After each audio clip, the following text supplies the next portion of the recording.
Հնարավոր է արդյոք խոսել Սուրբ Ծննդյան ոգու մասին, երբ երեխայի գոյատումը կախված է մնացորդներից։ Այդ գիշեր ցավի ձայնն ավելի բարձր էր։ Եվ ճշմարտությունը պատռեց ցանկացած տոնախմբություն։ Եթե այս պատմությունը ձեզ հետաքրքրեց, մի մոռացեք բաժանորդագրվել մեր ալիքին, ասացեք մեզ, թե որ քաղաքից եք դիտում։ Շարունակենք։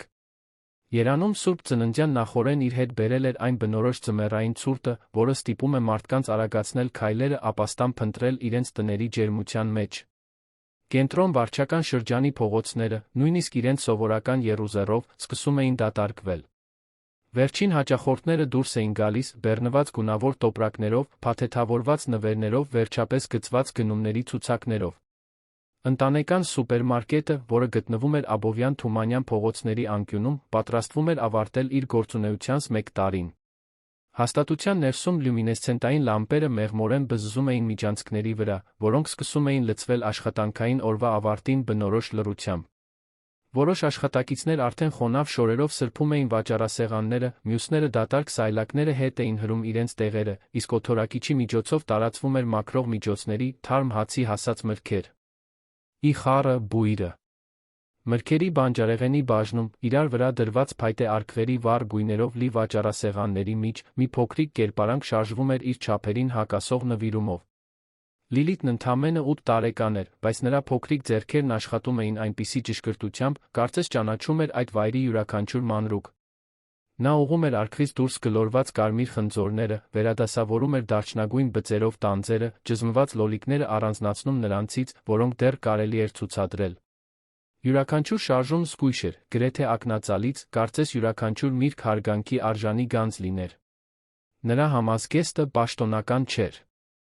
Իրականում դա մի գունաթափված կանաչ շապիկ էր, չափազանց մեծ իր նիհար մարմնի համար, ծնկների վրա կարկատած ջինսե տաբատ։ Հողի, մրգահյութի խոնավության հետքերը նշմարվում էին կտորի վրա, լուռ պատմելով օրեր ու օրեր նույն առօրյան կրկնելու մասին։ Նրա շագանակագույն մազերը հավաքված էին կիսաքանդ պոչիկով, մի քանի անհնազանդ մազափունջ ընկած էր ջանքերից կարմրած կլոր դեմքին։ Լիլիթը ճանաչ։ Ում էր այդ սուպերմարկետի յուրաքանչյուր անկյուն։ Նա հստակ գիտեր, թե որտեղ են գտնվում փափկել սկսող մրգերը, որ բանջարեղենն է առաջինը թորոնում, որտեղ են աշխատակիցները թաքցնում վնասված փաթեթավորմամբ ապրանքների արկղերը։ Նա այստեղ առաջին անգամ եկել էր գրեթե 1 տարի առաջ, մի կարիքից դրդված, որը ոչ մի երեխա չպետք է իմանա։ Սկզբում նա միայն հեռվից էր հետում, իր մեծ ու ուշադիր աչքերով ուսումնասիրելով շարժումները, ժամերը, մարդկանց։ Հետո, ամաչկոտ կերպով, առաջարկեց օգնել հավաքել մի քանի դատարկ արկղ։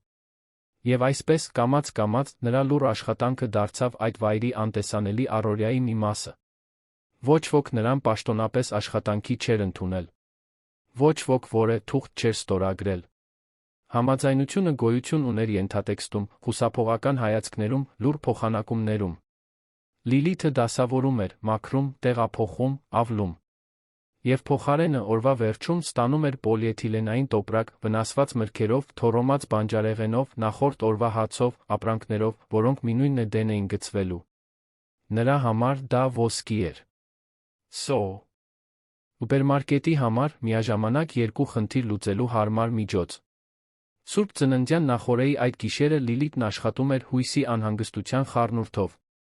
Հույս, որովհետև գուցե կարողանար տուն տանել մի քանի ավելի քիչ վնասված խնձոր, գուցե նույնիսկ մի քանի բանան, որոնք դեռ ամբողջությամբ չէին սացել։ Անհանգստություն, որովհետև սուպերմարկետն ավելի շուտ էր փակվելու, նա պետք է ժամանակին ավարտեր բոլոր գործերը, որպեսզի չկորցներ իր ամենօրյա պարքը։ Մինչ նա դատարկ արկղերն էր դասավորում բաժնի խորքում, լսեց մոտեցող քայլերի ձայներ։ Բնազդաբար, նա գլուխը կախեց շարունակեց աշխատել, փորձելով անտեսանելի թվալ, ինչպես միշտ էր անում, երբ որե հաճախորդ մոտենում էր։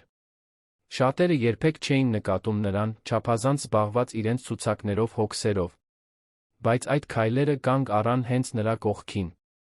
Լիլիթը դանդաղ բարձրացրեց աչքերը, հանդիպեց բարձրահասակ, նույնիսկ ամենօրյա հագուստով էլեգանտ տեսք ունեցող մի տղամարդու։ Նա հագել էր մուգ շագանակագույն կաշվե բաճկոն, սպիտակ վերնաշապիկի վրայից, անթերի մաքուր ջինսե տաբատ կոշի։ Կներ, որոնք թանկարժեք տեսք ունեին։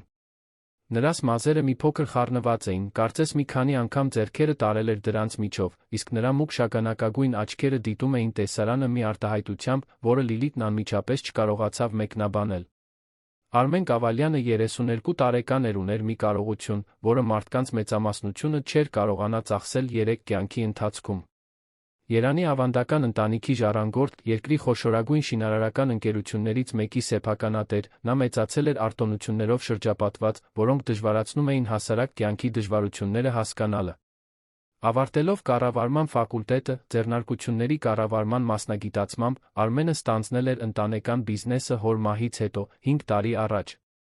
Այդ ժամանակվանից ի վեր նրա կյանքը բաղկացած էր հանդիպումներից, պայմանագրերից, ֆինանսական որոշումներից, միայնությունից, որը փողը չէր կարողանում լրացնել։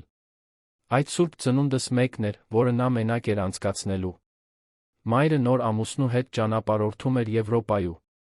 Երկու քույրերն ունեին իրենց ընտանիքներն ու պարտավորությունները, իսկ նա չէր էլ փորձել ընդունել ընկերներից, ծանոթներից ստացած հրավերներից որևէ մեկը։ Նա նախընտրում էր ազնիվ միայնությունը, քան մակերեսային խոսակցությունների կեղծիքը երեկույթներին, որոնք միայն ծառայում էին դատարկությունը քողարկելուն։ Նա ընտանեկան սուպերմարկետ էր մտել գրեթե բնազդաբար։ Նրա բնակարանը, որը գտնվում էր մի քանի թաղամաս այն կողմ, ամբողջովին դատարկ էր մթերքներից։ Մտածել էր առաքում պատվիրել, բայց ինչ-որ բան ստիպել էր նրան այդ ցուրտ գիշերը քայլել մինչ այստեղ։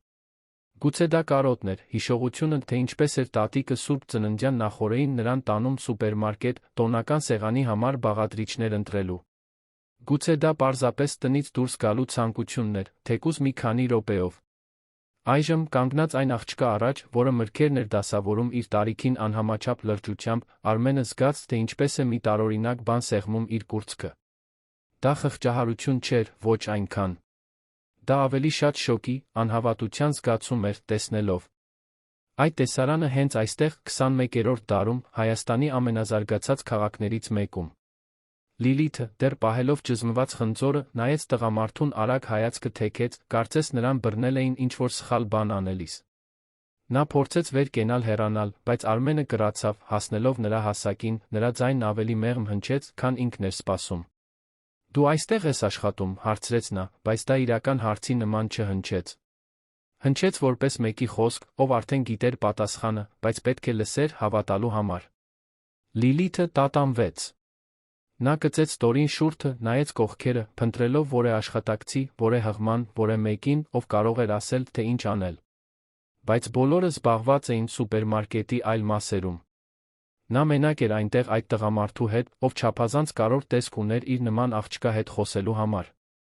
Ես ուղղակի իրերն եմ դասավորում, պատասխանեց նա ցածր ձայնով, գրեթե շշուկով։ Մրգերը դնում եմ ճիշտ տեղը։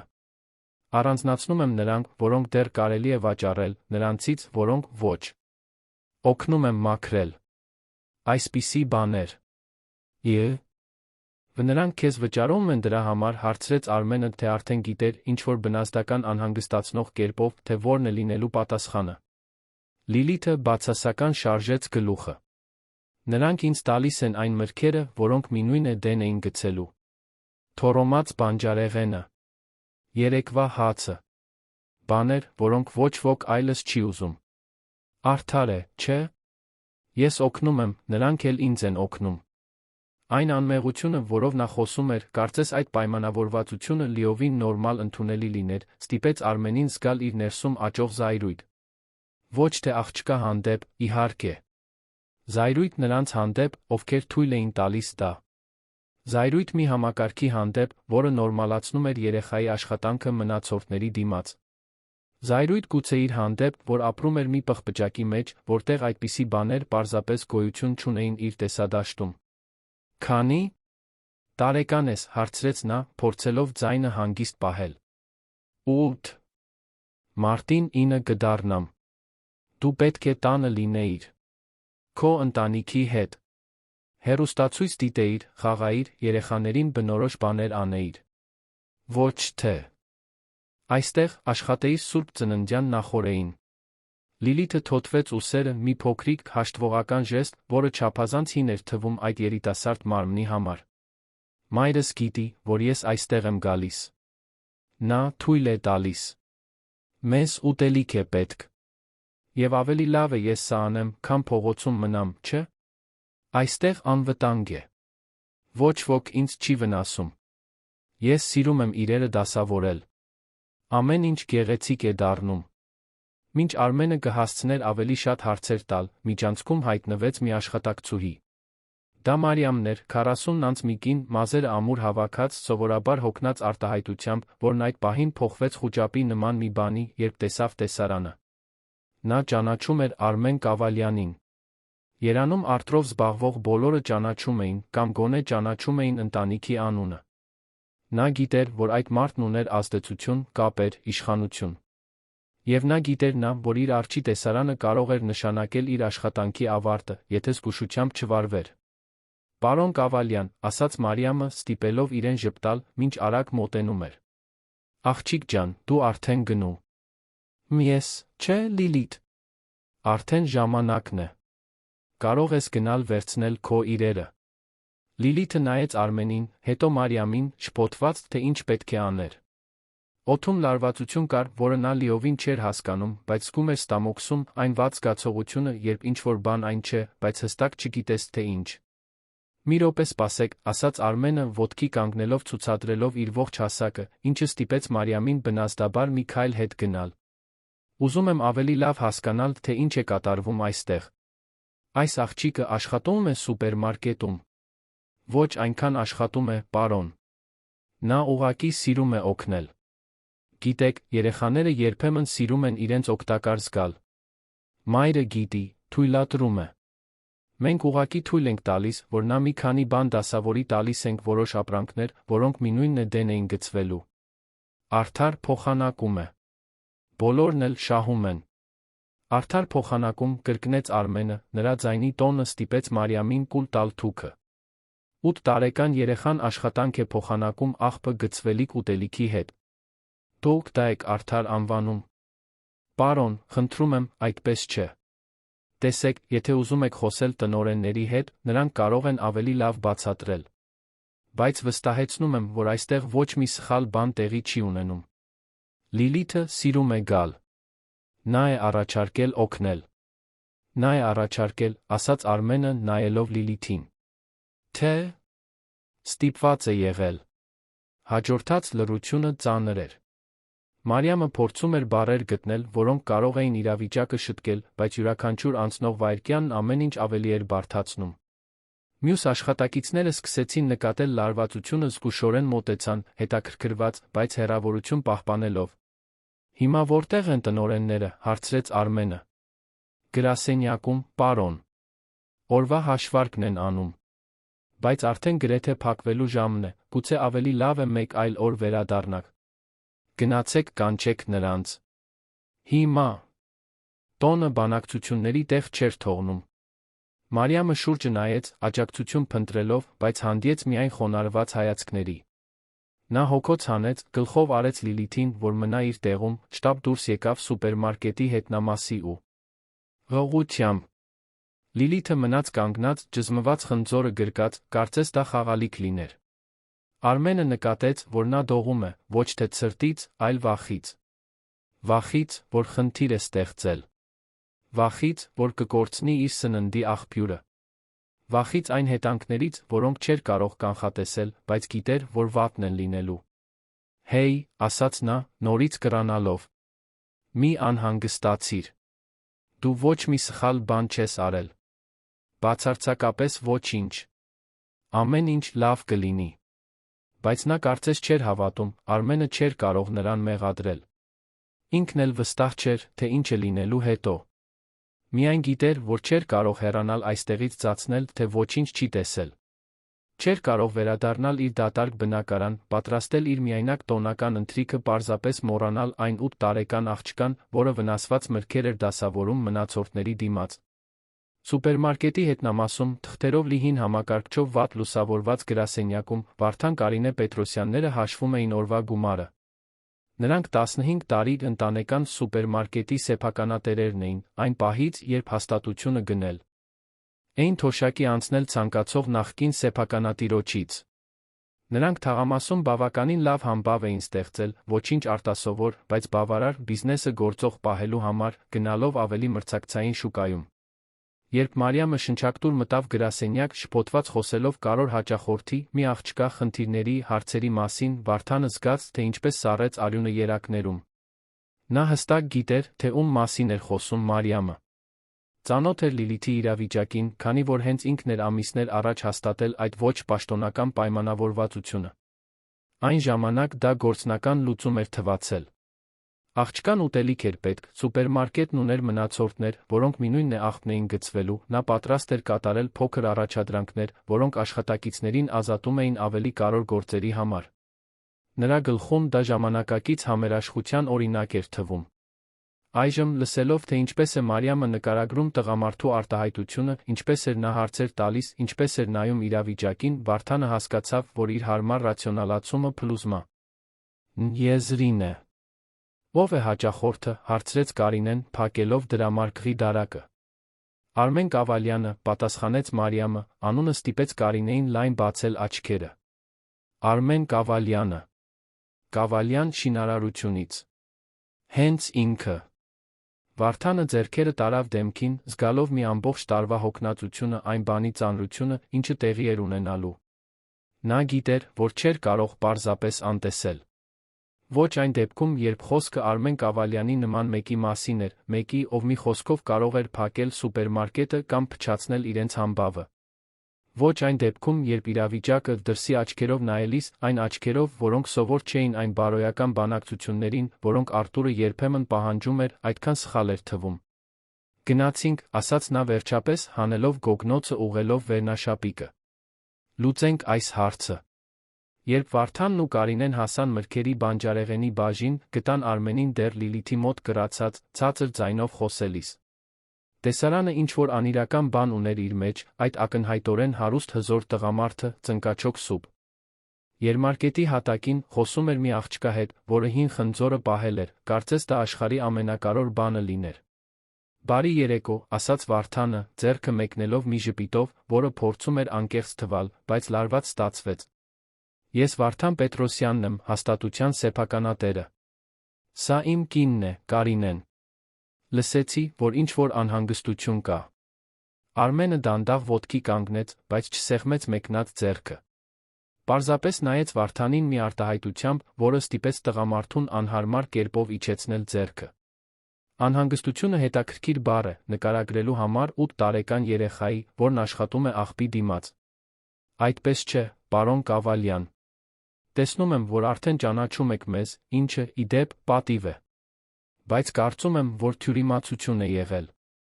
Լիլիթն այստեղ չի աշխատում։ Նա պարզապես մի փոքր օգնում է իր կամքով, մենք ի պատասխան տալիս ենք որոշ ապրանքներ, որոնք մինույնն չէինք կարող վաճառել։ Իրականում, դա բարեգործական ժեստ է։ Բարեգործություն, կրկնեց Արմենը բառը, կարծես դառը համ ունենար։ Ինչ հարմար է։ Դուք ստա։ Նում եք անվճար աշխատուժ դեռ ձեզ բարեգործ եք զգում, նրան տալով այն, ինչը մինույնն է դեն էիք գցելու։ Կարինեն մի քայլ առաջ արեց, փորձելով իրավիճակը մեղմել մայրական ժպիտով։ Պարոն Կավալյան, հասկանում եմ ձեր անհանգստությունը, իսկապես հասկանում եմ։ Բայց դուք պետք է հասկանաք, որ Լիլիթի ընտանիքի իրավիճակը նուրբ է։ Մայրը դժվարությունների միջով է անցնում։ Մենք օգնում ենք, ինչպես կարող ենք։ Եթե պարզապես ուտելիք տայինք, առանց որ նա որևէ բան աներ, դա օգնություն կլիներ, այլ ոչ թե աջակցություն, այնպես չէ՞։ Այսպես նա սովորում է աշխատանքի արժեքը, իրեն օգտակար է զգում, ձեռք է բերում ինքնագնահատական։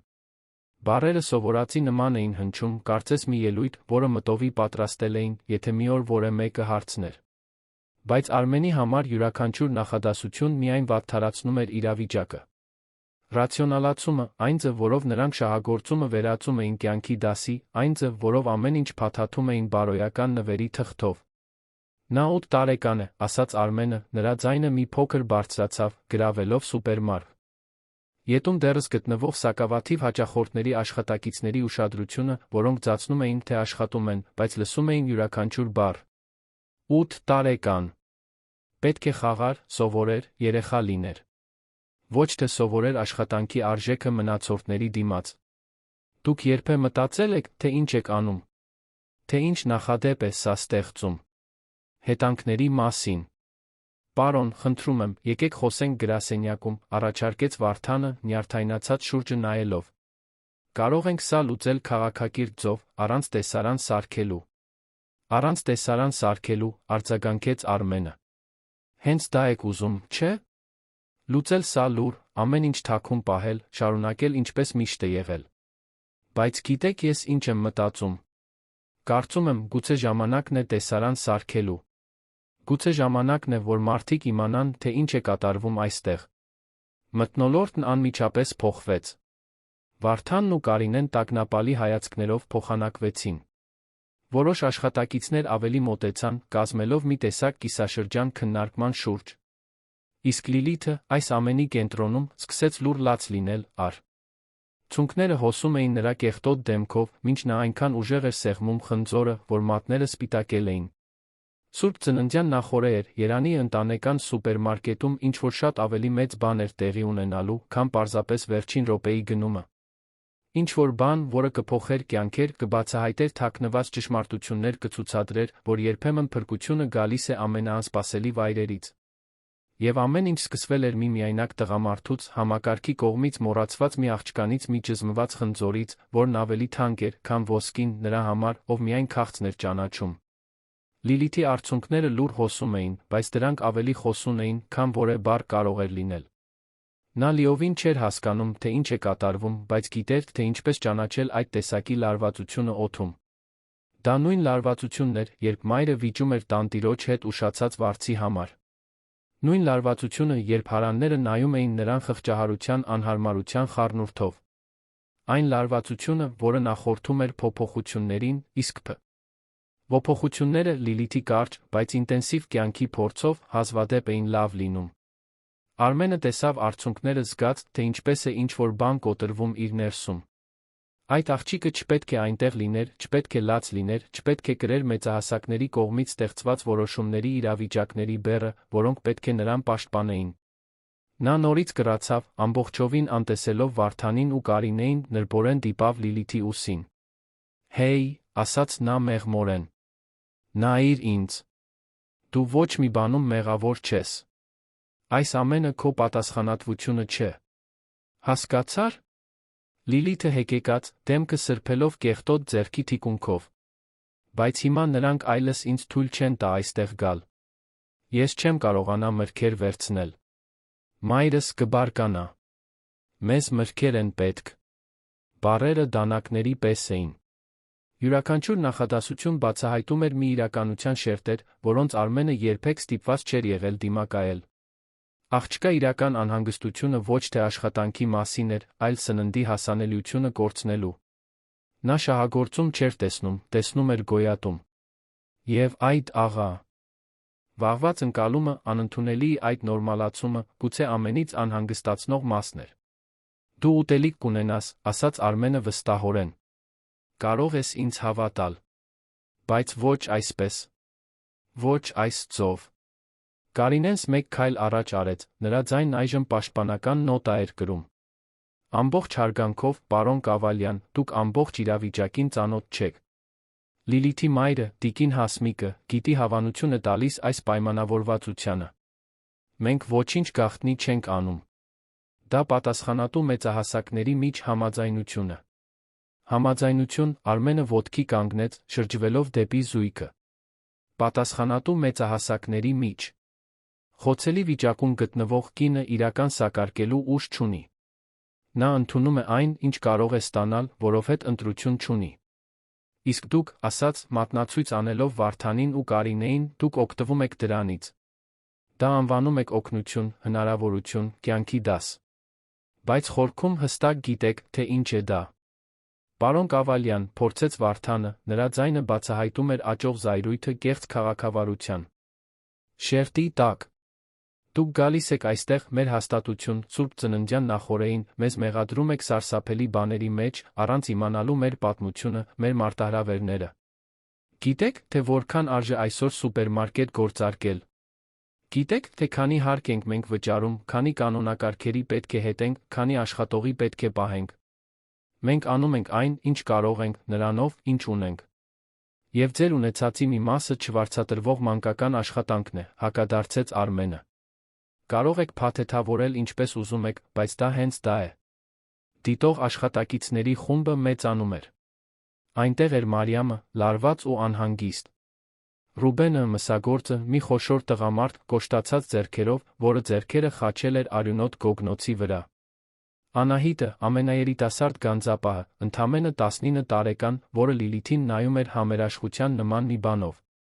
Այնտեղ էր պապիկ Աշոտը, թոշակառու անվտանգության աշխատակիցը, որը կես դրույքով էր աշխատում, ում արտահայտությունն անընթեռնելի էր։ Եվ կային ուրիշներ, դեմքեր, որոնք խառնվում էին Լիլիթի հի շողություններում, մարդիկ, որոնց նա տեսնում էր ամեն օր, բայց որոնք հազվադեպ էին նրան իսկապես տեսնում։ Ռուբենն առաջինը խոսեց։ Տնօրեն, ասաց նա, դիմելով Վարդանին։ Կարծում եմ, գուցե պարոն Կավալյանը ճիշտ է։ Ես նախկինում էլ եմ ասել։ Աղջիկը չափազանց փոքր է այստեղ աշխատելու համար։ Վարդանը գրակոտ աչքերով շրջվեց դեպի Ռուբենը։ Դու էլ, Ռուբեն։ Այն ամենից հետո, ինչ մենք անում ենք ձեզ համար։ Տարեվերջյան բոնուսներ, հանգստյան օրեր, երբ պետք է, ճկունություն գրաֆիկների հարցում։ Եվ դու այսպես թիկունքից հարվածում ես։ Դա թիկունքից հարվածել չէ, տնօրեն։ Դա սխալի մասին խոսելն է։ Մենք միշտ էլ գիտեինք, որ սա ճիշտ չէ։ Անահիտը նույնպես արտահայտվեց, նրա ձայնը մի փոքր դողում էր, բայց վճռական էր։ Ճիշտ է։ Մենք հանդերձարանում խոսում էինք։ Լիլիթը երեխա է։ Նա պետք է դպրոցում լիներ, ոչ թե այստեղ արկղեր տեղափոխեր։ Կարինեն դավաճանվածի արտահայտությամբ նայեց աշխատակիցներին։ Դուք գիտեիք երբեք ոչինչ չեք ասել։ Բոլորդ։ Ամիսներ շարունակ։ Եվ հիմա, որովհետև դրսից մեկը հայտնվեց, դուք ձեր կարծիքը փոխում եք։ Որովհետև մենք վախենում էինք, ասաց Մարիամը ցածր ձայնով։ Վախենում էինք աշխատանքը կորցնելուց, ազատվելուց, հաշիվները չկարողանալուց վճարել։ Բայց պարոն Կավալյանը ճիշտ է։ Սա ճիշտ չէ։ Արմենը դիտում էր, թե ինչպես է զարգանում դինամիկան, տեսնելով, թե ինչպես է իր ներկայությունը կատալիզատոր դառնում խոստովանությունների քաջությունների համար, որոնք հավանաբար երկար ժամանակ ճնշված էին։ Հետաքրքիր է, մտածեց նա, թե ինչպես է իշխանությունն աշխատում։ Նա ուղղակիորեն ոչ ոքի չէր սպառնացել, բայց պարզապես այն փաստը, որ նա այն էր, ով էր, որ ուներ այն ազգանունը, որն ուներ, ստեղծում էր ժամանակավոր պաշտպանություն, որը թույլ էր տալիս մարդկանց ասել ճշմարտություններ, որոնք սովորաբար թաղված կմնային։ Պապիկ Աշոտը, որը մինչ այդ լուռ էր մնացել, վերջապես խոսեց։ Նրա ձայնը խորն էր, տասնամյակների կյանքի փորձով լի։ Ես 30 տարի աշխատել եմ որպես ոստիկան, մինչ թոշակի անցնելը։ Շատ բան եմ տեսել։ Բաներ, որոնք սա մանրուք են դարձնում։ Բայց գիտեք, թե ինչ սովորեցի այդ տարիներին։ Որ սխալը սխալ է, անկախ նրանից, թե որքան փոքր է։ Այն։ Եվ երբ մենք նորմալացնում ենք փոքր անարդարությունները, դուռ ենք բացում մեծերի համար։ Հաջորդած լռությունը ծանր էր։ Վարդանը կարծես պայթելու եզրին լիներ, նրա դեմքը կարմիր էր, ձեռքերը բռունցք արած։ Կարինեի աչքերում արցունքներ կային, բայց զայրույթից, թե ամոթից, դժվար էր ասել։ Իսկ Լիլիթը իր կամքից անկախ ստեղծած փոթորկի կենտրոնում պարզապես գրկել էր իր խնձորը ուզում էր անհետանալ։ Արմենը հանեց հեռախոսը գրպանից։ Ես մի քանի զանգ եմ անելու, ասաց նա հանգիստ։ Նախ խնամակալության հոգաբարձության մարմին։ Հետո քաղաքապետարանում իմ ծանոթներին։ Եվ հետո մի քանի լրագրողների, որոնց ճանաչում եմ։ Այս պատմությունը պետք է հանրայնացվի։ Ոչ, հանկարծ բղավեց Լիլիթը, զարմացնելով բոլորին։ Խնդրում եմ, մի արեք դա։ Մայրս խնդիրներ կունենա։ Նա ոչ մի սխալ բան չի արել։ Նա ուղղակի փորձում է ինձ խնամել։ Խնդրում եմ։ Այդ մանկական ձայնի ցավը ստիպեց Արմենին կանգ առնել։ Նա նայեց աղջկան, նրա մեջ տեսավ մի բան, որը ճանաչեց իր մեջ, մի բան, որը կորցրել էր տարիների ընթացքում, բայց որը դեռ բաբախում էր ինչ-որ տեղ իր ներսում։ Խոցելիություն։ Վախ։ Սիրելիներին պաշտպանելու հուսահատ ցանկություն։ Մայրդ խնդիրներ չի ունենա, ասաց Արմենը, հեռախոսը դնելով գրպանը։ Խոստանում եմ։ Բայց մենք պետք է փոխենք այս իրավիճակը։ Ճիշտ ծով։ Վարդանը բաց թողում տեսավ օգտվեց դրանից։ Պարոն Կավալյան, եկեք խելամիտ լինենք։ Այո, գուցե իրավիճակն իդեալական չէ։ Գուցե մենք կարող ենք ավելի լավ անել։ Ինչ կասեք սրա մասին։ Վաղվանից Լիլիթն այլս այստեղ չի աշխատում։ Բայց մենք շարունակում ենք սնունդ նվիրաբերել նրա ընտանիքին։ Առանց փոխհատուցման։ Մաքուր բարեգործություն։ Բոլորը շահում են։ Դա վնասների վերահսկման փորձ էր, հաշվարկված առաջարկ, հետանքները նվազագույնի հասցնելու համար։ Արմենն անմիջապես ճանաչեց մանրը։ Ընդունելը ամենահեշտ լուծումը կլիներ։ Կլուծեր Լիլիթի անմիջական խնդիրը, կավարտեր անհարմար իրավիճակը, թույլ կտար բոլորին վերադառնալ իրենց կյանքին։ Բայց դա կառուցվածքային ոչինչ չէր փոխի։ Չէր խանգարի, որ այլ Վարդաններ ու Կարինեներ կրկնեին նույն օրինաչափությունը այլ Լիլիթների հետ։ Բավարար չէ, ասաց Արմենը։ Բայց սկիզբ։ Մինչ այդ, նա շրջվեց դեպի Լիլիթը։ Որտեղ ես ապրում։ Շենգավիթում, պատասխանեց նա ցածր ձայնով։ Բագրատունյաց փողոցում։ Արմենը ճանաչում էր թաղամասը։ Դա Երանի ամենաանապահով շրջաններից մեկն էր, որտեղ անկանոն հողակտորների վրա խմբված էին անապահով տներ, որտեղ կոյուղու համակարգը թերի էր, իսկ բռնությունը ամենօրյա իրականություն։ Այն գտնվում էր կենտրոնից մի քանի կիլոմետր հեռավորության վրա, բայց բոլորովին այլ աշխարհ էր։ Աշխարհագրական մոտիկությունը սոցիալ-տնտեսական հեռավորությունն ավելի անհեթեթ էր դարձնում։ Ես քեզ տուն կտանեմ, ասաց Արմենը։ Ուզում եմ մորդ հետ խոսել։ Լիլիթը նայեց Վարդանին ու Կարինեին, կարծես թույլտվություն խնդրեր։ Ժեստը, այնքան ավտոմատ հաստատված իշխանական դինամիկայի բացահայտիչ, ստիպեց Արմենին նորից զայրույթ զգալ։ Բայց նա զսպեց իրեն, սպասելով։ Կարող ես գնալ, վերջապես ասաց Վարդանը, պարտված։ Վերցրու այն մրգերը, որոնք առանձնացրել ես։ Եվ վաղը կարող ես գալ ավելին վերցնելու, եթե ուզում ես։ Առանց աշխատելու։ Ինչպես պայմանավորվեցինք։ Լիլիթը դեռ տատանվում էր, բայց… Անահիտը մոտեցավ, վերցրեց մեծ պոլիէթիլենային տոպրակ, սկսեց լցնել այն լավագույն մրգերով, որոնք գտավ։ Ոչ թե վնասվածները, ոչ թե նրանք, որոնք աղբն էին գնալու։ Փայլուն կարմիր խնձորներ, առանց բծերի դեղին բանաններ, կատարյալ նարինջներ, ճիշտ հասունացած տանձեր։ Նա լցրեց տոպրակը մինչ գրեթե լցվեց, հետո ամուր հանգույցով կապեց տվեց Լիլիթին։ Քեզ համար, ասաց նա բարի ժպիտով։ Շնորհավոր Սուրբ Ծնունդ։ Լիլիթը լայն բացված աչքերով ընդունեց տոպրակը։ Երբեք այդքան գեղեցիկ մրգեր տուն չէր տարել։ Միշտ մերժվածներն էին, նրանք, որոնք ոչ ոք այլս չէր ուզում։ Դա ձեռքերում պահելը անիրական էր թվում, կարծես մեղք գործեր, չափազանց շատ ցանկանալով։ Արմենը դիտեց տեսարանը, զգաց, թե ինչպես է ինչ-որ բան կարգավորվում իր ներսում։ Գուցե դեռ ուշ չէր։ Գուցե դեռ հույս կար։ Գուցե այդ Սուրբ Ծնունդը, որը սկսվել էր դատարկ ու միայնակ, կարող էր վերածվել իմաստալից մի բանի։ Գնացինք, ասաց նա նրբորեն, ձեռքը մեկնելով Լիլիթին։ Ես քեզ տուն կտանեմ։ Նրանք միասին դուրս եկան սուպերմարկետից, փոքրիկ աղջիկն իր կատարյալ մրգերով լի տոպ։ Լակով բարձրահասակ տղամարդը, որը հայտնաբերել էր, որ իր ողջ կարողությունը ոչինչ չարժեր, եթե չծառայեր փոփոխության կարիք ունեցող կյանքեր փոխելուն։ Նրանց հետում, ընտանեկան սուպերմարկետում, աշխատակիցներն ու սեփականատերերը լուռ մնացին, յուրաքանչյուրն իր ձով մարսելով այն, ինչ հենց նոր տեղի էր ունեցել։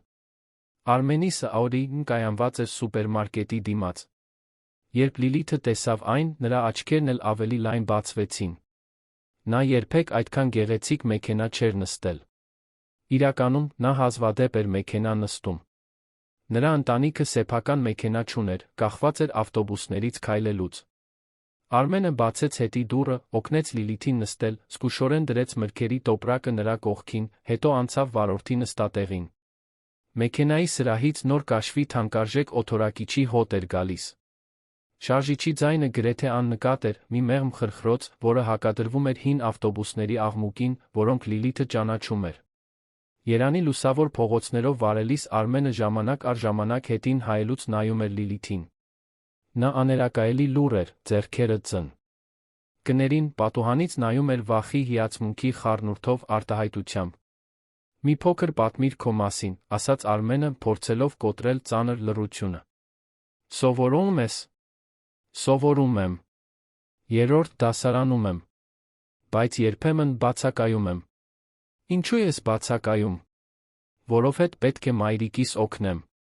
Կամ որովհետ հոգնած եմ։ Կամ որովհետ տետր չունեմ։ Օրվանից է կախված։ Յուրաքանչյուր պատասխան նոր դանակի հարված էր։ Արմենը մտածեց իր զարմուհիների մասին, որոնք սովորում էին չափազանց թանկ մասնավոր դպրոցներում, որոնք ունեին խաղալիքներով լի սենյակներ, բրենդային հագուստ, հասանելիություն այն ամենին, ինչ փողը կարող էր գնել։ Մտածեց, թե որքան դաժանորեն կամայական է ճակատագիրը։ Լիլիթը ոչինչ չէր արել, արժանանալու համար այն կյանքին, որն ուներ։ Նրա զարմուհիները ոչինչ չէին արել, արժանանալու համար այն կյանքին, որն ունեին։ Դա զուտ բախտ էր, պատահականություն, ծննդյան անհեթեթ վիճակախաղ։ Իսկ հայրդ, զգուշորեն հարցրեց Արմենը։ Նա մոտակայքում է։ Չգիտեմ։ Մայրս ասում է, որ նա գնացել է, երբ ես նորածին էի։ Երբեք չեմ ճան աչել նրան։ Դժվար կլինի։ Լիլիթը թոթվեց ուսերը։ Չես կարող կարոտել մեկին, ում երբեք չես ճանաչել, չէ՞։ Պատասխանն ուներ տխուր իմաստություն, հաշտվողական ընդունում, որը ոչ մի երեխա չպետք է ունենա։ Արմենը չգիտեր ինչ պատասխանել, այնպես որ պարզապես շարունակեց վարել, դուրս գալով կենտրոնի լավ լուսավորված ծառաշատ փողոցներից, աստիճանաբար մտնելով ավելի քիչ խնամված տարածքներ, որտեղ ասֆալտը տեղը զիջում էր սալահատակին հողին, որտեղ տները ավելի մոտ էին իրար, ավելի պարզ, ավելի անապահով։ Շենգավիթը գիշերը ուներ այն յուրահատուկ մթնոլորտը, որ բնորոշ է մեծ քաղաքների աղքատ թաղամասերին։ Ոչ անպայման վտանգավոր, բայց նշանավորված մշտական զգոնությամբ։ Երիտասարդների խմբեր անկյուններում, որոնք հետաքրքրությամբ գուցե որոշ կասկածանքով նայում էին անցնող Աուդիին։ Ժանգոտ դարպասների հետից հաչող շներ։ Տների թույլ լույսեր, որտեղ ընտանիքները խցկվում էին փոքր տարածքներում։ Բարձր հեռուստացույցների ձայներ, վիճող ձայներ, նույնիսկ գիշերը խաղացող երեխաներ։ Լիլիթն ուղղորդեց Արմենին նեղ փողոցներով, մինչ հասան մի փոքրի կտան, ներկված գունաթափված կապույտով, կիսածուռ փայտե դարպասով։ Տան ճակատը պարզ էր, գրեթե խիստ։ Ջաղավանդակով պատուհան, փայտե դուռ, որը նոր ներկելու կարիք ուներ, մի փոքր ճաքած բետոնե աստիճան։ Այստեղ է, ասաց Լիլիթը ցածր ձայնով։ Արմենը կայանեց մեքենան դուրս եկավ, օգնելով Լիլիթին իջնել վերցնելով մրգերի տոպրակը։ Նրանք քայլեցին դեպի դարպասը, որը Լիլիթը բացեց առանց բանալու կարիքի, պարզապես բարձրացնելով պարզ սողնակը։ Մինչ նրանք կհասնեին դռանը, այն բացվեց։ Մի կին հայտնվեց, լուսավորված տան ներսի թույլ լույսով։ Հասմիկը հավանաբար 30-ն անց էր, բայց ավելի մեծ էր թվում, կարծես կյանքը լրացուցիչ տարիներ փորագրել էր նրա դեմքին։ Նա չափազանց նիհար էր, շագանակագույն մազերը հավաքած թույլ պոչիկով, հագին գունաթափված շապիկ մաշված սպորտային տաբատ։ Նրա աչքերը, սակայն, նույնն էին, ինչ Լիլիթինը։ Մեծ, արտահայտիչ, լի մի ինտենսիվությամբ, որը աղքատությունը չէր կարողացել ջնջել։ Երբ տեսավ Լիլիթին, լավ հագնված անծանոթի ուղեկցությամբ, մրգերի տոպրակը ձեռքին, Հասմիկի դեմքով անցան մի քանի արտահայտություններ։ Շփոթություն, անհանգստություն, հետո վախի նման մի բան։ Լիլիթ, ինչ է պատահել, հարցրեց նա, իջնելով աստիճանից մոտենալով։ Ո՞վ է այս պարոնը։ Մայրիկ, սկսեց Լիլիթը, բայց չգիտեր, թե ինչպես բացատրել։ Արմենն առաջ անցավ, ձեռքը մեկնելով։ Բարի երեկո, տիկին Հասմիկ։ Իմ անունը Արմեն Կավալյան է։ Ես ձեր դստերը գտա սուպերմարկետում աշխատելիս ավելի լավ համարեցի անձամբ նրան տուն բերել։ Մենք պետք է խոսենք։ Հասմիկը չսեղմեց մեկնած ձեռքը։ Նրա ձեռքերը պաշտպանական խաչվեցին կրծքին։ Աշխատելիս։ Նա ուղղակի մի փոքր օգնում է։ Դա իսկական աշխատանք չէ։ Նրանք թույլ են տալիս վերցնել այն մրգերը, որոնք դեն էին գցելու։ Դա պայմանավորվածություն է։ Եթե դուք լինեիք Հասմիկի տեղում, թույլ կտայիք ձեր դստերը շարունակել այդ պայմանավորվածությունը, թե՞ այլ լուծում կփնտրեիք։ Գրեք մեզ մեկնաբանություններում։ Արմենը հոգոց հանեց։ Տիկին Հասմիկ, ես այստեղ չեմ ձեզ դատելու համար։ Հասկանում եմ, որ դժվար իրավիճակում եք։ Բայց ձեր դուստրը 8 տարեկան է։ Նա չպետք է աշխատի սննդի դիմաց։ Օգնության այլ ձեր կան։ Հասմիկը ծիծ աղեց, բայց դա դառը, առանց հումորի ծիծաղ էր։ Այլ ձեր։ Դուք կարծում եք, ես դա չգիտեմ։ Կարծում եք, ես եմ ընտրել, որ ամեն ինչ այսպես լինի։ Ես աշխատում եմ, պարոն։ Աշխատում եմ որպես օրավարձով մաքրուհի, երբ կարողանում եմ։ Մաքրություն եմ անում, լվացք անում, արդուկում։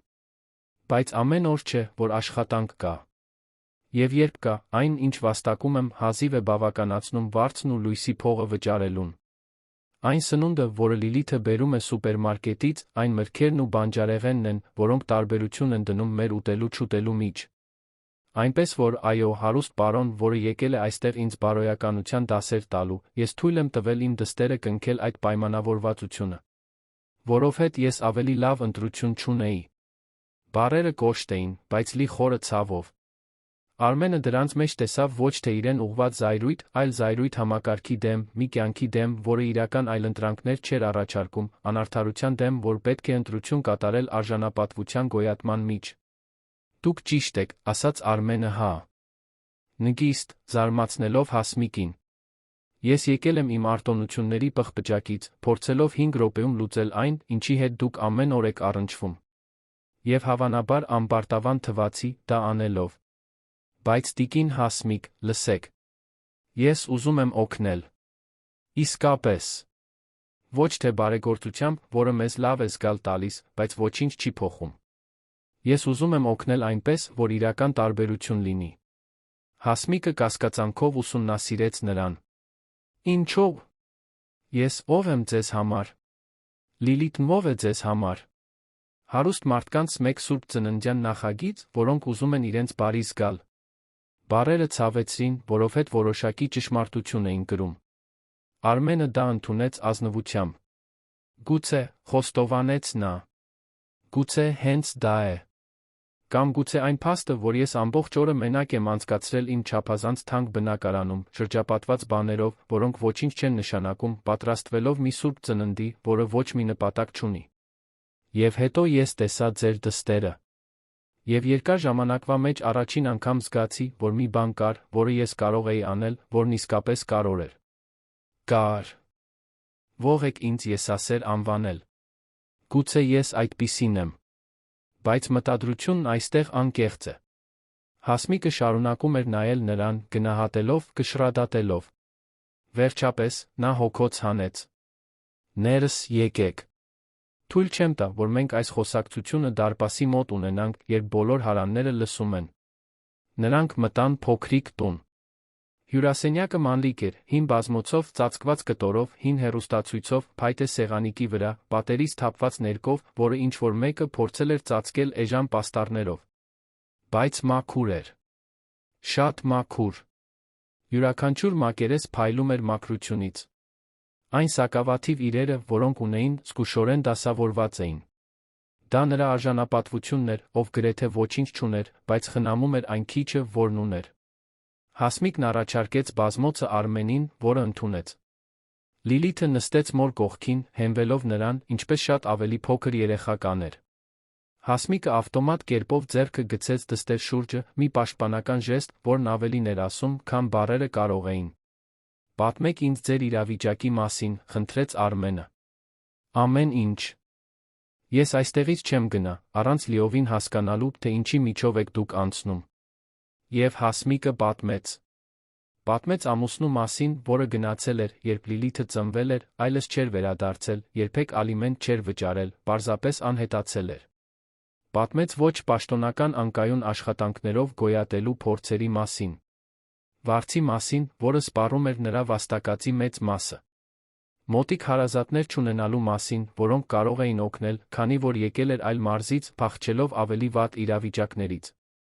Օգնություն խնդրելու ամոթի մասին, մշտապես իրեն որպես մայր ձախողված զգալու մասին։ Սոցիալական ծրագրերում գրանցվելու փորձերի, բայց բյուրոկրատիայի մեջ կորչելու մասին։ Դպրոցի մասին, որը պահանջում էր, որ Լիլիթը ունենա համապատասխան համազգեստ դպրոցական պարագաներ, որոնք նա չէր կարող գնել։ Այն մասին, թե ինչպես էր յուրաքանչյուր օր անհնարին հավասարում, հաշիվները փակելու համար հիմնական կարիքներով։ Լսելով, Արմենը հասկացավ, որ ճանաչել էր պատմության միայն մի փոքր մասը։ Լիլիթի աշխատանքը սուպերմարկետում մեկուսացված դեպք չէր։ Դա մի ամբողջ ձախողված համակարգի ախտանիշ էր։ Սոցիալական անվտանգության ցանցի, որը պետք է գոյություն ունենար, բայց այնքան շատ անցքեր ուներ, որ մարդիկ անընդհատ ընկնում էին դրանց միջով։ Երբ Հասմիկն ավարտեց, նրա ձայնը խռպոտ էր։ Լիլիթը քնած էր, հենված նրան, հոգնած օրվանից հուզմունքից։ Այն խնձորը, որը պահել էր ամբողջ օրը, դեռ նրա ձեռքում էր։ Արմենն իրեն խոնարհ զգաց։ Իրեն փոքր զգաց, չնայած իր ողջ փողին։ Իրեն հիմար զգաց, մտածելով, որ կարող էր պարզապես ամեն ինչ լուծել մի քանի զանգերով նվիրատվություններով։ Բայց զգաց նա վճռականություն։ Վճռականություն, ինչ-որ բան անելու, իր ռեսուրսներն ու արտոնություններն օգտագործելու, իրական փոփոխություն ստեղծելու համար։ Տիկին Հասմիկ, ասաց նա վերջապես։ Ես ուղիղ կլինեմ։ Ես ուզում եմ օգնել ձեզ, ոչ միայն այսօր, այլ երկարաժամկետ։ Բայց պետք է դա ճիշտ անեմ։ Ձեր թույլտվությամբ մասնակցությամբ, ոչ թե ձեր գլխի վրայով անցնելով։ Դուք մայրն եք։ Դուք եք որոշում։ Այնպես որ, ասացեք ինձ։ Ինչ է ձեզ պետք։ Հասմիկը երկար նայեց նրան։ Հետո առաջին անգամ ծանոթությունից ի վեր նա լաց։ Եղավ։ Ոչ թե զայրույթի կամ վրդովմունքի արդյունքներ, այլ թեթացման։ Թեթացման, որ իրեն տեսան, լսեցին, որ ինչ-որ մեկը հարցնում էր, այլ ոչ թե ենթադրում։ Եվ այնտեղ Շենգավիթի այդ փոքրիկ տանը, իրենց երկուսի ապրած ամենատարօրինակ Սուրբ Ծննդյան նախօրեին, սկսեց ծնվել ինչ-որ նոր բան։ Մի անհավանական գործընկերություն։ Փոփոխության հնարավորություն։ Ոչ միայն երկու կյանք, այլ գուցե մի ամբողջ մտածելակերպ փոխելու շանս, բարեգործության, արժանապատվության այն մասին, թե իրականում ինչ է նշանակում օգնել մեկին։ Դրսում Երանը շարունակում էր իր գիշերային կյանքը։ Բայց այդ տան ներսում աշխարհը փոխվում էր։ Դանդաղ, անհարմար, բայց փոխվում էր։ Եվ երբեմն մտածեց Արմենն դիտելով Լիլիթին, որը քնած էր իր խնձորով, հենց այդպես էին սկսվում ամենամեծ վերափոխումները։ Մի անսպասելի հանդիպումով։ Մեկով, ով պատրաստ էր կանգ առնել տեսնել այն, ինչ բոլորն անտեսում էին։ Չընդունելու քաջությամբ, որ բաներն այնպիսին են, ինչպիսին են, պարզապես որովհետև միշտ այդպես են եղել։ Սուրբ Ծնունդը մոտենում էր։ Եվ նրա հետ վերացննդի հնարավորությունը, որը ոչ ոք չէր կանխատեսել։ Սուրբ Ծննդյան օրը Շենգավիթի կապույտ տանը այլ կերպ սկսվեց։ Երկար ժամանակվա մեջ առաջին անգամ Լիլիթն արթնացավ առանց անհանգստության բեռի։ Նա դանդաղ բացեց աչքերը, դեռ կիսաքուն, մի քանի վայրկյան չհիշեց նախորդ գիշերը։ Հետո ամեն ինչ վերադարձավ։ Սուպերմարկետի բարձրահասակ տղամարդը։ Վիճաբանությունը։ Մեքենայով ճանապարհորդությունը։ Խոստումները, որոնք չափազանց լավ էին թվում, իրական լինելու համար։ Նա վեր կացավ գնաց փոքրիկ խոհանոց, որտեղ մայրն արդեն արթուն էր, նստած սեղանի շուրջ, ձեռքին մի բաժակ ջրիկ սուրճ։ Հասմիկը խորը պարկեր ուներ աչքերի տակ, վատ քնած գիշերվա նշան։ Երբ տեսավ Լիլիթին, փորձեց ժպտալ, բայց ժպիտը չհասավ աչքերին։ Բարի լույս, աղջիկս։ Շնորհավոր Սուրբ Ծնունդ։ Շնորհավոր Սուրբ Ծնունդ, մայրիկ։ Լիլիթը մոտեցավ հետից գրկեց Հասմիկին, գլուխը հենելով նրա մեջքին։ Մայրիկ, նորից բարկացա՞ր։ Հասմիկը շրջվեց դստերը քաշեց իրական գրկի մեջ, ամուր սեղմելով նրան։ Չեմ բարկացել, սիրելիս։ Անհանգստացա։ Եվ շփոթվեցի։ Եվ վախեցա։ Բայց չեմ բարկացել։ Պարոն Արմենը իսկա։ Պես կօգնի մեզ։ Չգիտեմ, Լիլիթ։ Հարուստ մարդիկ միշտ շատ բան են խոստանում։ Բայց երբ արը ծագում է կյանքը վերադառնում է իր հունին, խոստումները անհետանում են։ Սովորել եմ շատ չվստահել գեղեցիկ խոսքերին։ Բայց նա լուրջ տեսք ուներ։ Հասմիկը նրբորեն մի քանի մազափունջ հեռացրեց դստեր դեմքից։ Կսպասենք, կտեսնենք, լավ։ Եվ եթե նա չվերադառնա, մենք կշարունակենք այնպես, ինչպես միշտ ենք շարունակել։ Միասին։ Գոյատելով։ Դա այն պատասխանը չէր, որ Լիլիթը ուզում էր լսել, բայց դա իրատեսական պատասխան էր մեկի կողմից, ով կյանքից շատ անգամ հիասթափվել էր։ Աղջիկը գլխով արեց գնաց նստելու սեղանի շուրջ։ Խոհանոցի անկյունում խրխրացող հին սառնարանում այն գեղեցիկ մրգերը, որոնք Անահիտը նրան տվել էր, զբաղեցնում էին գրեթե բոլոր դարակները։ Անիրական էր թվում այդ ողջ առատությունը։ «Ճաշին շատ գեղեցիկ մրգային աղցան կպատրաստենք», ասաց Հասմիկը, փորձելով թեթություն հաղորդել պահին։ «Եվ կա բրինձ, լոբի մի հավ, որը երեկ ստացել եմ տիկին Մարինեից։ Իսկական սուրբ ծննդյան ճաշ կլինի»։ Դա համեստ սուրբ ծննդյան ճաշ էր մեծամասնո ության չափանիշներով, բայց Հասմիկի Լիլիթի համար շքեղություն էր ներկայացնում։ Եվ այդ պահին, մինչ օրը կբերեր իր անորոշություններն ու հնարավորությունները, նրանք ունեին միմյանց ուտելիք սեղանին։ Երբեմն, մտածեց Հասմիկը, պետք է տոնել փոքր հաղթանակները, որովհետև հենց դրանք էին, որ մեզ կենդանի էին պահում։ Մինույն ժամանակ, քաղաքի մյուս կողմում, Արմենն արթնացավ իր ընդարձակ բնակարանում, Արարատ լեռան տեսարանով։ Տեղը ժամանակակից մինիմալիստական դիզայնի օրինակ էր։ Դիզայներական կահույք, արվեստի գործեր պատերին, խոհանոց, հագեցած վերջին սերնդի տեխնիկայով, որը հազվադեպ էր օգտագործում։ Ամեն ինչ անթերի, ամեն ինչ թանկ, ամեն ինչ իրական իմաստից զուրկ։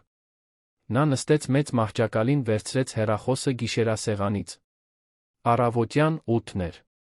Սովորաբար նա ավելի ուշ կարթնանար Սուրբ Ծննդյան տոնին, օրը կանցկացներ գիշերանոցով, ինչ-որ սերիալ դիտելով, գուցե պատրաստի ուտելիք պատվիրելով։ Բայց այսօր նպատակ ուներ։ Այսօր անելու բան ուներ, որը կարևոր էր։ Արմենը գնաց տան գրասենյակ, միացրեց համակարգիչը, սկսեց աշխատել։ Բացեց աղյուս ակներ, կատարեց հաշվարկներ, ուսումնասիրեց սոցիալական ծրագրեր, գրեց նամակներ, մշակեց ռազմավարություններ։ Նա հաջողակ գործարար էր մի պատճառով։ Գիտեր պլանավորել, գիտեր իրականացնել, գիտեր գաղափարները վերածել կոնկրետ գործողությունների։ Եվ հիմա կկիրառեր այդ բոլոր հմտությունները լուծելու մի խնդիր, որը ոչ մի կապ չուներ շահույթի կամ ներդրումների հետ, այլ իրական մարդկանց մարդկային հիմնական կարիքների։ Նախ, նա կազմեց ամբողջական ցուցակ։ Հասմիկին պետք էր կայուն պաշտոնական աշխատանք, աշխատանքային գրքույկով։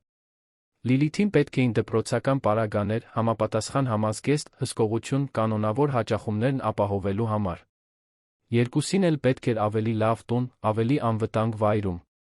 Նրանց պետք էր առողջապահական ծառայությունների հասանելիություն։ Նրանց պետք էր աջակցության ցանց։ Ցուցակի յուրաքանչյուր կետ բաժանվում էր կոնկրետ գործողությունների։ Հասմիկի աշխատանքի համար Արմենը մտածեց իր կապերի մասին։ Ճանաչում էր տասնյակ գործարարների, հյուրանոցների, ռեստորանների, պրոֆեսիոնալ մաքրման ընկերությունների սեփակա։ Նատերերի։ Ինչ-որ մեկին պետք կլիներ նվիրված վստահելի աշխատակցուհի։ Ինքն էլ կարող էր նրան աշխատանքի ընդունել իր շենքերի կառավարման բաժնում, եթե անհրաժեշտ լիներ։ Լիլիթի համար մտածեց դպրոցների մասին։ Ոչ անպայման չափազանց թանկ մասնավոր դպրոցներ, այլ լավ պետական դպրոցներ, որտեղ կարող էր ապահովել, որ նա կստանա համապատասխան աջակցություն։ Մտածեց մասնավոր ուսուցիչ վարձելու մասին, օգնելու նրան հետ մնացած դասերը լրացնել։ Մտածեց արտադպրոցական զբաղմունքների մասին, որոնք աղջկան կարող էին դուր գալ, սպորտի կամ արվեստի, որոնք կզարգացնեին նրա ներուժը։ Բնակարանի համար դիտարկեց իր սեփականությունները։ Կավալյան շինարարությունն ուներ մի քանի անշարժ գույք, որոշները վարձով տրված, մյուսները ազատ։ Կարող էր առաջարկել պատշաճ տուն, խորհրդանշական վարձով կամ նույնիսկ անվճար, կառուցված որպես ընկերության սոցիալական աջակցության ծրագիր։ Դա նույնիսկ լավ կլիներ շինարարական ընկերության իմիջի համար, ցինիկորեն մտածեց նա, հետո իրեն վատ զգաց այդպես մտածելու համար։ Բայց ընդունեց, որ եթե իր անկեղծ անձնական շահերը կարող էին համընկնել բիզնեսի համար գործնական օգուտների հետ, դրանում ոչ մի սխալ բան չկար։ Աշխատելիս Արմենը խորում էր նախորդ գիշերվա Հասմիկի հետ խոսակցության մասին։ Այն արժանապատվության մասին, որով նա կրում էր իր աղքատությունը։ Այն ամոթի մասին, որ զգում էր օգնության կարիք ունենալու համար։ Այն հպարտության մասին, որը ստիպում էր նրան աշխատել ցանկացած հասանելի բանում, որքան էլ վատը լիներ, փոխարենը մուրացկանություն անելու։ Նա հանգամանքների պասիվ զոհ չէր։ Նա մարտիկ էր, գոյատող։ Եվ Արմենը հասկացել էր, որ ցանկացած օգնություն, որն առաջարկեր, պետք է հարգեր դա։ Դա չէր կարող լինել նվաստացնող բարեգործություն։ Պետք է լիներ բարձրացնող գործընկերություն։ Կեսօրին Արմենը պատրաստ էր։ Նա ուներ կոնկրետ պլան, կապեր, որոնք կարող էր գործի դնել, հասանելի ռեսուրսներ։ Վերցրեց հեռախոսը, զանգահարեց Հասմիկին։ Նա կասկածանքով պատասխանեց, տեսնելով անծանոթ համարը։ Տիկին Հասմիկ, Արմեն Կավալյանն է։ Հուսով եմ, Սուրբ Ծննդին չեմ անհանգստացնում։ Դադար եղավ։ Ոչ, պարոն։ Կարող եք խոսել։ Ես մտածում էի երեկվա մեր խոսակցության մասին։ Մի քանի գաղափարներ եմ մշակել, թե ինչպես կարող ենք միասին աշխատել ձեր իրավիճակը բարելավելու համար։ Կարող եմ այսօր կեսօրից հետո անցնել հանգիստ խոսելու։ Եվս մեկ, ավելի երկար դադար։ Այսօր Սուրբ Ծնունդ է, պարոն Արմեն։ Գիտեմ։ Եվ ես ուրիշ տեղ չունեմ, որտեղ կնախընտրեի լինել։ Բայց եթե նախընտրում եք, որ սպասեմ մինչ վաղը, դա էլ է լավ։ Հասմիկը շուրջը նայեց իր փոքրիկ տանը, Լիլիթին, որն օգնում էր ճաշը պատրաստել, սեղանին, որը հազիվ 4 հոգու համար էր, իր կյանքի իրականությանը, որը չէր համապատասխանում միլիոնատերերի այցելություններ ընդունելուն։ Բայց Արմենի ձայնում ինչ-որ անկեղծ բան կար։ Եվ նա որոշեց նրան, իրեն, մի շանս տալ։ Կարող եք գալ։ Բայց զգուշացնում եմ, որ այստեղ ոչինչ շքեղ չէ։ Չէի էլ սպասում, որ կլինի։ Եվ ինձ համար դա կատարյալ է։ Երբ Արմենը կեսօրից հետո ժամանեց, իր հետ բերել էր ոչ միայն փաստաթղթերն ու պլանները, այլ 2 մեծ տոպրակ ուտելիք։ Ոչ թե փչանալու եզրին գտնվող ուտելիք կամ սուպերմարկետի մնացորդներ։ Իսկական ուտելիք։ Մի ամբողջական տապակած հնդկահավ, փլավ, բրինձ։ Աղցաններ, աղանդեր, զովացուցիչ ըմպելիքներ, հյութ։ Իսկական Սուրբ Ծնունդ։ Հասմիկը բացեց դուռը, առաջին անգամ նայեց նրան առանց նախկին կասկածանքի շերտի։ Պարոն Արմեն, սա չափազանց շատ է։ Սուրբ Ծնունդ է, տիկին Հասմիկ։ Եվ եթե թույլ տաք, կցանկանայի կիսվել ձեզ հետ։ Լիլիթը հայտնվեց մոր հետում, նրա աչքերը փայլում էին, տեսնելով Արմենին։ Նա վազեց դեպի նա, գրկեց նրան, զարմացնելով իրեն, տղամարդուն։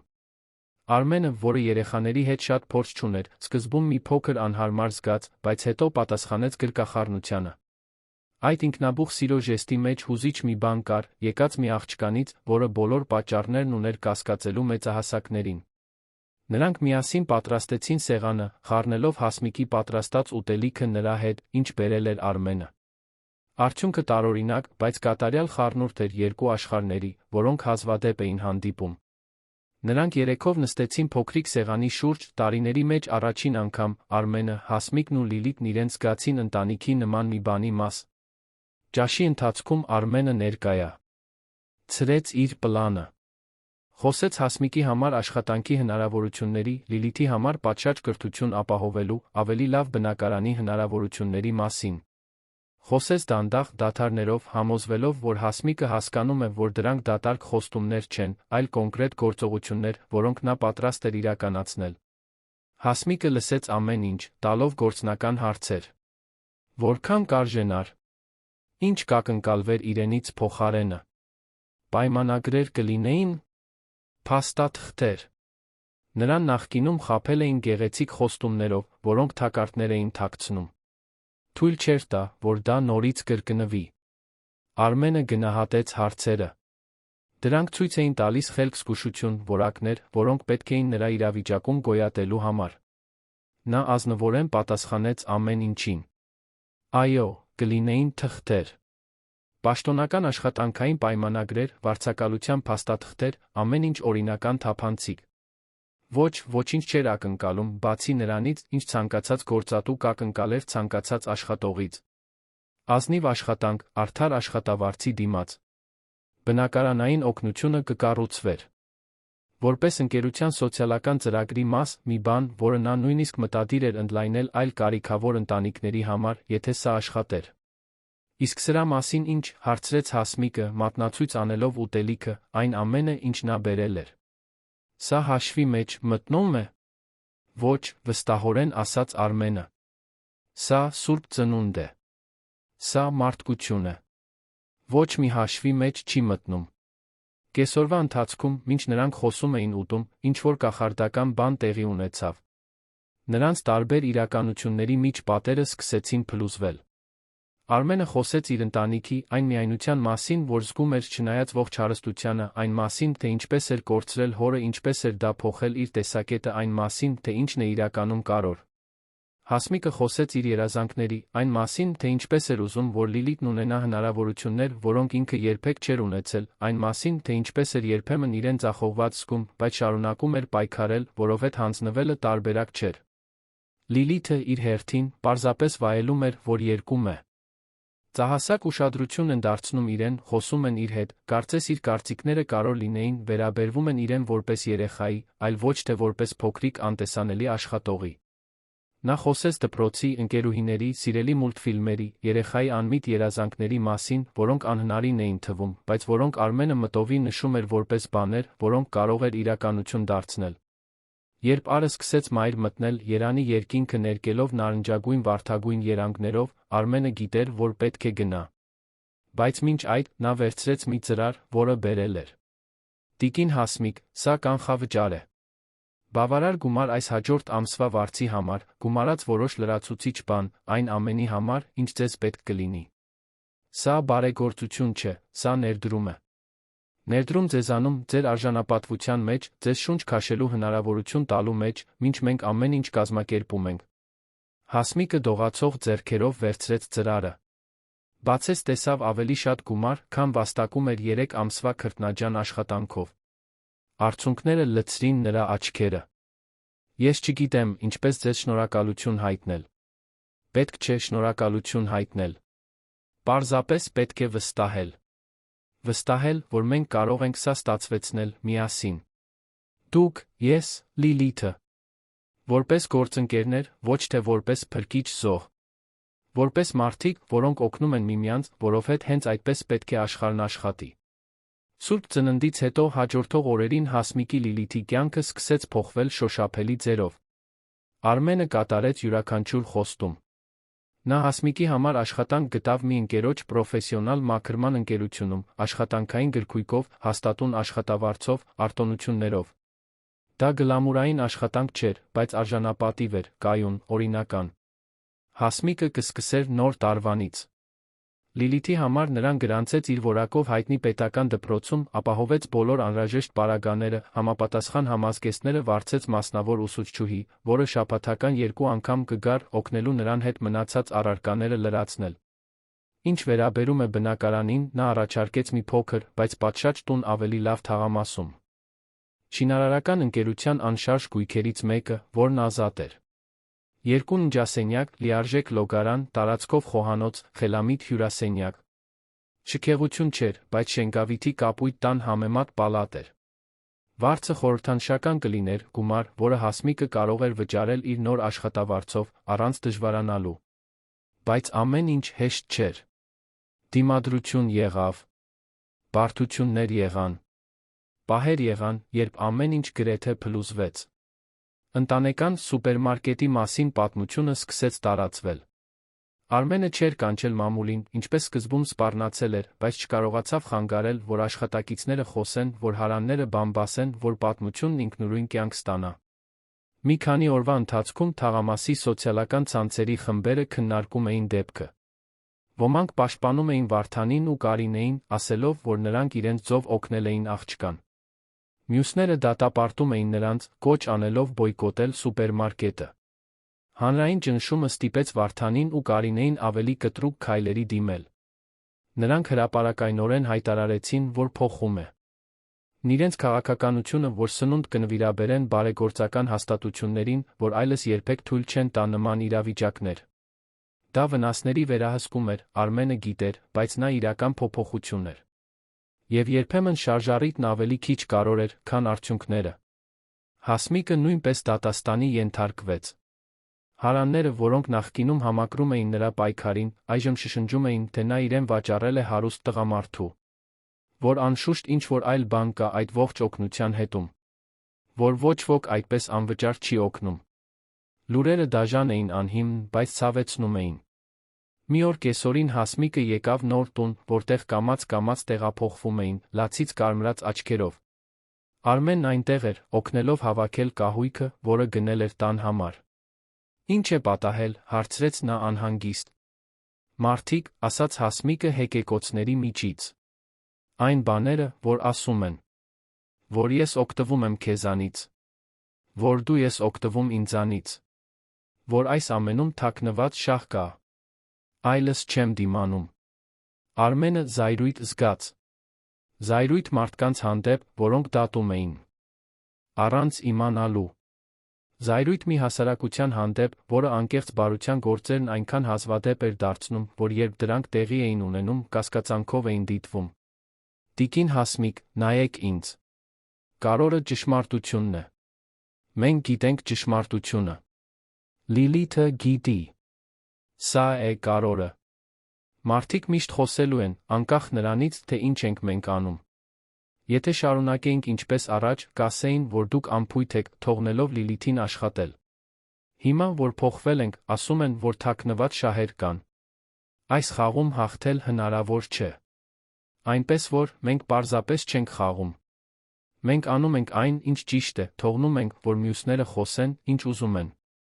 Բայց ցավեցնում է։ Գիտեմ։ Եվ ցավում եմ դրա համար։ Բայց դուք ավելի ուժեղ եք, քան ցանկացած բամբասանք։ Ապացուցել եք դա ամեն օր, երբ գոյատել եք, երբ խնամել եք ձեր դստերը, երբ չեք հանձնվել, նույնիսկ երբ ավելի հեշտ կլիներ։ Այդ ուժը չի անհետանում, պարզապես որովհետև մի քանի մարդ վատ է խոսում։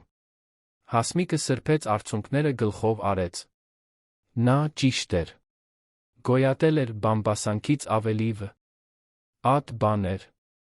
Եվ թույլ չէր տա, որ նախանց կամ չարամիտ մարդիկ ոչնչացնեն այն շանսը, որ վերջապես ունեին ավելի լավ կյանքի համար։ Լիլիթը, որը լսել էր խոսակցության մի մասը իր նոր սենյակից, դուրս եկավ գրկեց մորն ու Արմենին միասին։ Դուք երկուստ աշխարհի ամենալավ մարդիկ եք, ասաց նա երեխաների բացարձակ անկեղծությամբ։ Եվ ով վատ է խոսում, ձեզ իսկապես չի ճանաչում։ Այդ եռակի գրկախառնությունը նոր տան դեռ կիսադատարկ հյուրասենյակի մեջտեղում ինչ-որ բան կնքեց նրանց միջ։ Նրանք ավանդական իմաստով ընտանիք չէին, բայց ինչ-որ բան էին։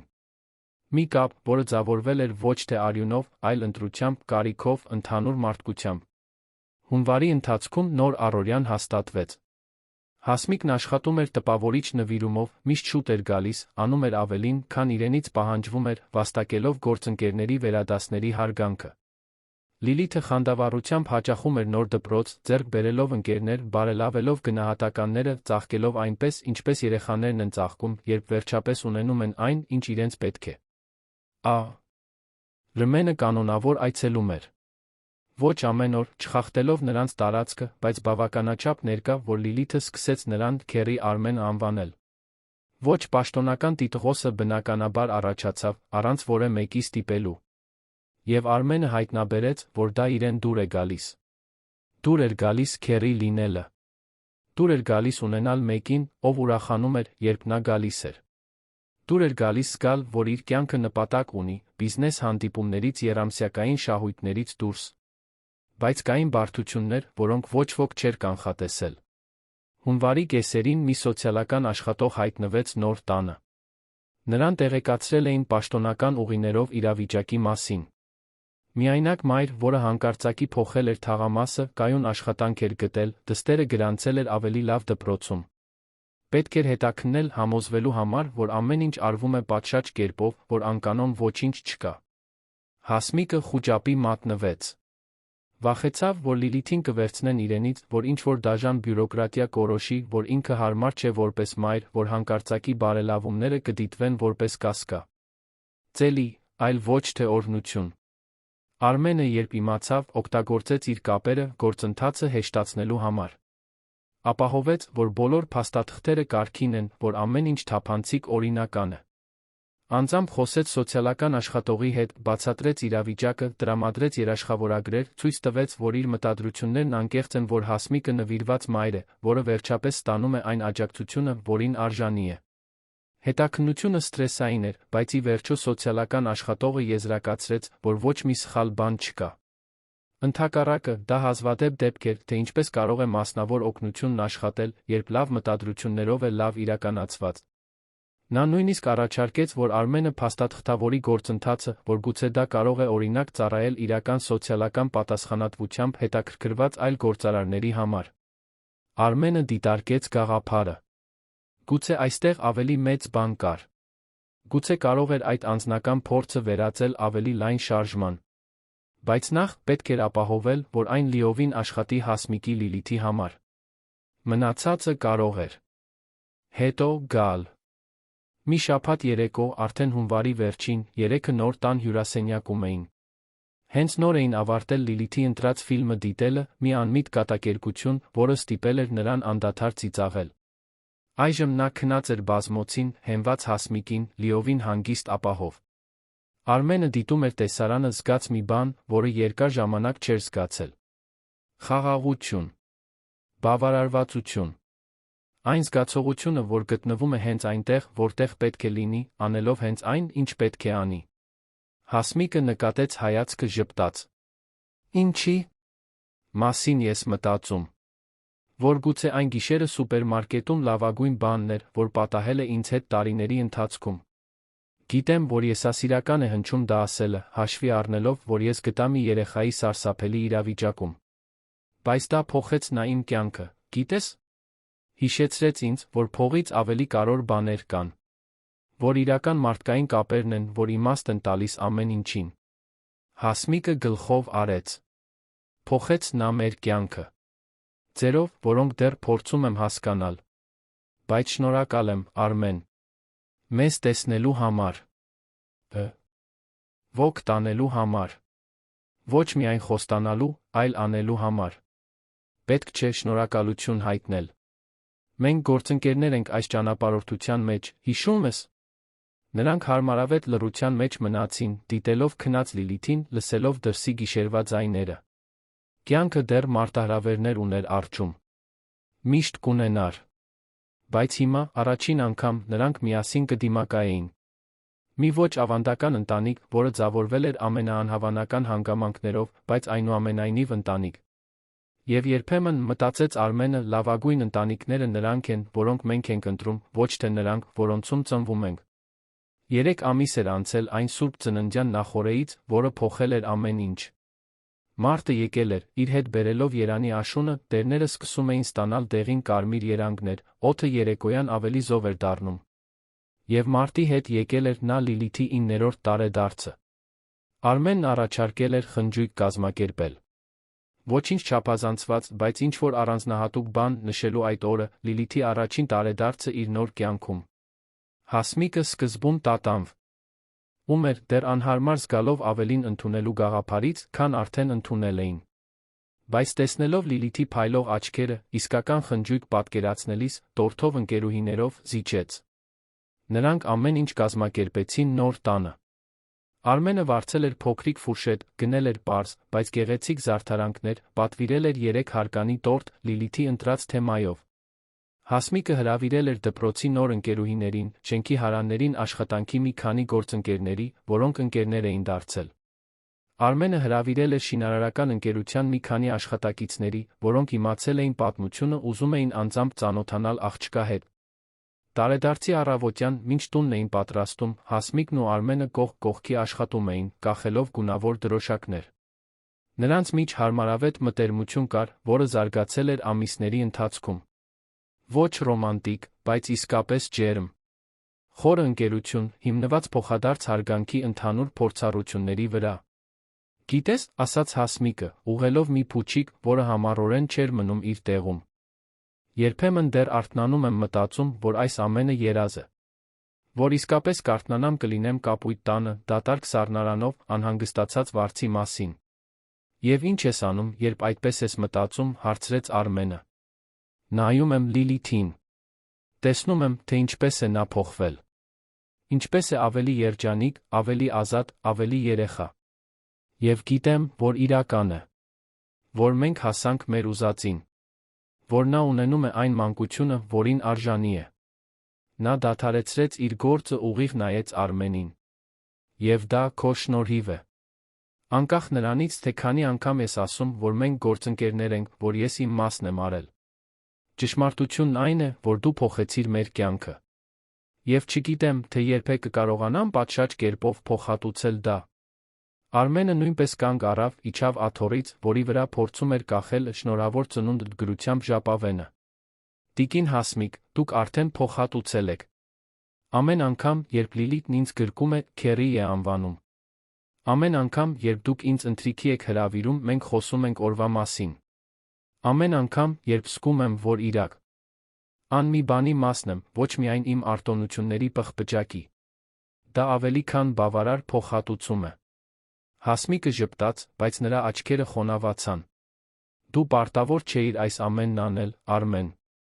Կարող էիր ինչ-որ գումար տալ, քեզ բարի զգալ շարունակել քո կյանքը։ Բայց դու մնացիր։ Դու իսկապես հոգ տարար։ Որովհետև դուք իսկապես կարոր եք։ Պահը ընդհատվեց Լիլիթով, որը վազելով եկավ հյուրասենյակից, հիացած իր նոր ծննդյան զգեստով, որը Արմենն էր գնել։ Այն բաց վարդագույն էր, ծաղկային մանրամասներով, ոչ շատ թանկ, բայց Լիլիթի համար աշխարհի ամենագեղեցիկ զգեստն էր։ Նա պտտվեց, ստիպելով փեշին պտտվել։ Նայիր, Քերի Արմեն, արքայադստեր նման եմ։ Իսկապես նման ես, համաձայնեց նա լայն ժպիտով։ Երանի ամենագեղեցիկ արքայադուստրը։ Խնջույքը բացարձակ հաջողություն ունեցավ։ Երեխաները վազվզում էին տանը, ծիծաղում, խաղում, քաղցրավենիք ուտում։ Մեծահասակները զրուցում էին, պատմություններ փոխանակում, կապեր հաստատում։ Հասմիկը շրջում էր հյուրերի միջ մի թեթությամբ, որը Արմենը երբեք նրա մոտ չէր տեսել։ 3 ամսվա պատշաճ քունը, լավ։ Սնունդը, մշտական սթրեսի նվազումը հրաշքներ էին գործել։ Նա տարիներով ավելի երիտասարդ էր թվում, ավելի թեթ, ավելի ինքը։ Լիլիթը փայլում էր։ Շրջապատված ընկերուհիներով, փչելով տորթի մոմերը, մինչ բոլորը երգում էին ծնունդը շնորհավոր, բացելով նվերները մի երեխայի մաքուր ուրախությամբ, որը վերջապես կարող էր պարզապես երեխա լինել։ Նրա դեմքին անհանգստության ոչ մի ստվեր չկար։ Ոչ մի պատասխանատվության բեռ, որը չպետք է կրեր։ Միայն պարզ անկեղծ երջանկություն։ Խնջույքի կեսին դռան զանգը հնչեց։ Արմենը գնաց բացելու զարմացավ, տեսնելով Մարիամին, ընտանեկան սուպերմարկետի աշխատակցուհուն։ Նա նյարդայնացած էր, ձեռքին անհարմար փաթեթավորված նվեր։ Մարիամ, ասաց Արմենը, անկեղծորեն զարմացած։ Ներս եկեք, խնդրում եմ։ Նա տատանվելով մտավ։ Շուրջը նայեց, տեսնելով կյանքով ուրախությամբ լի տունը։ Ես իմացա, որ Լիլիթի ծնունդն է։ Հուսով եմ, անկոչ հյուրի պես չեմ եկել, բայց ուզում էի սա տալ նրան, ասաց մեկնելով նվերը։ Եվ ուզում էի նա շնորհակալություն հայտնել։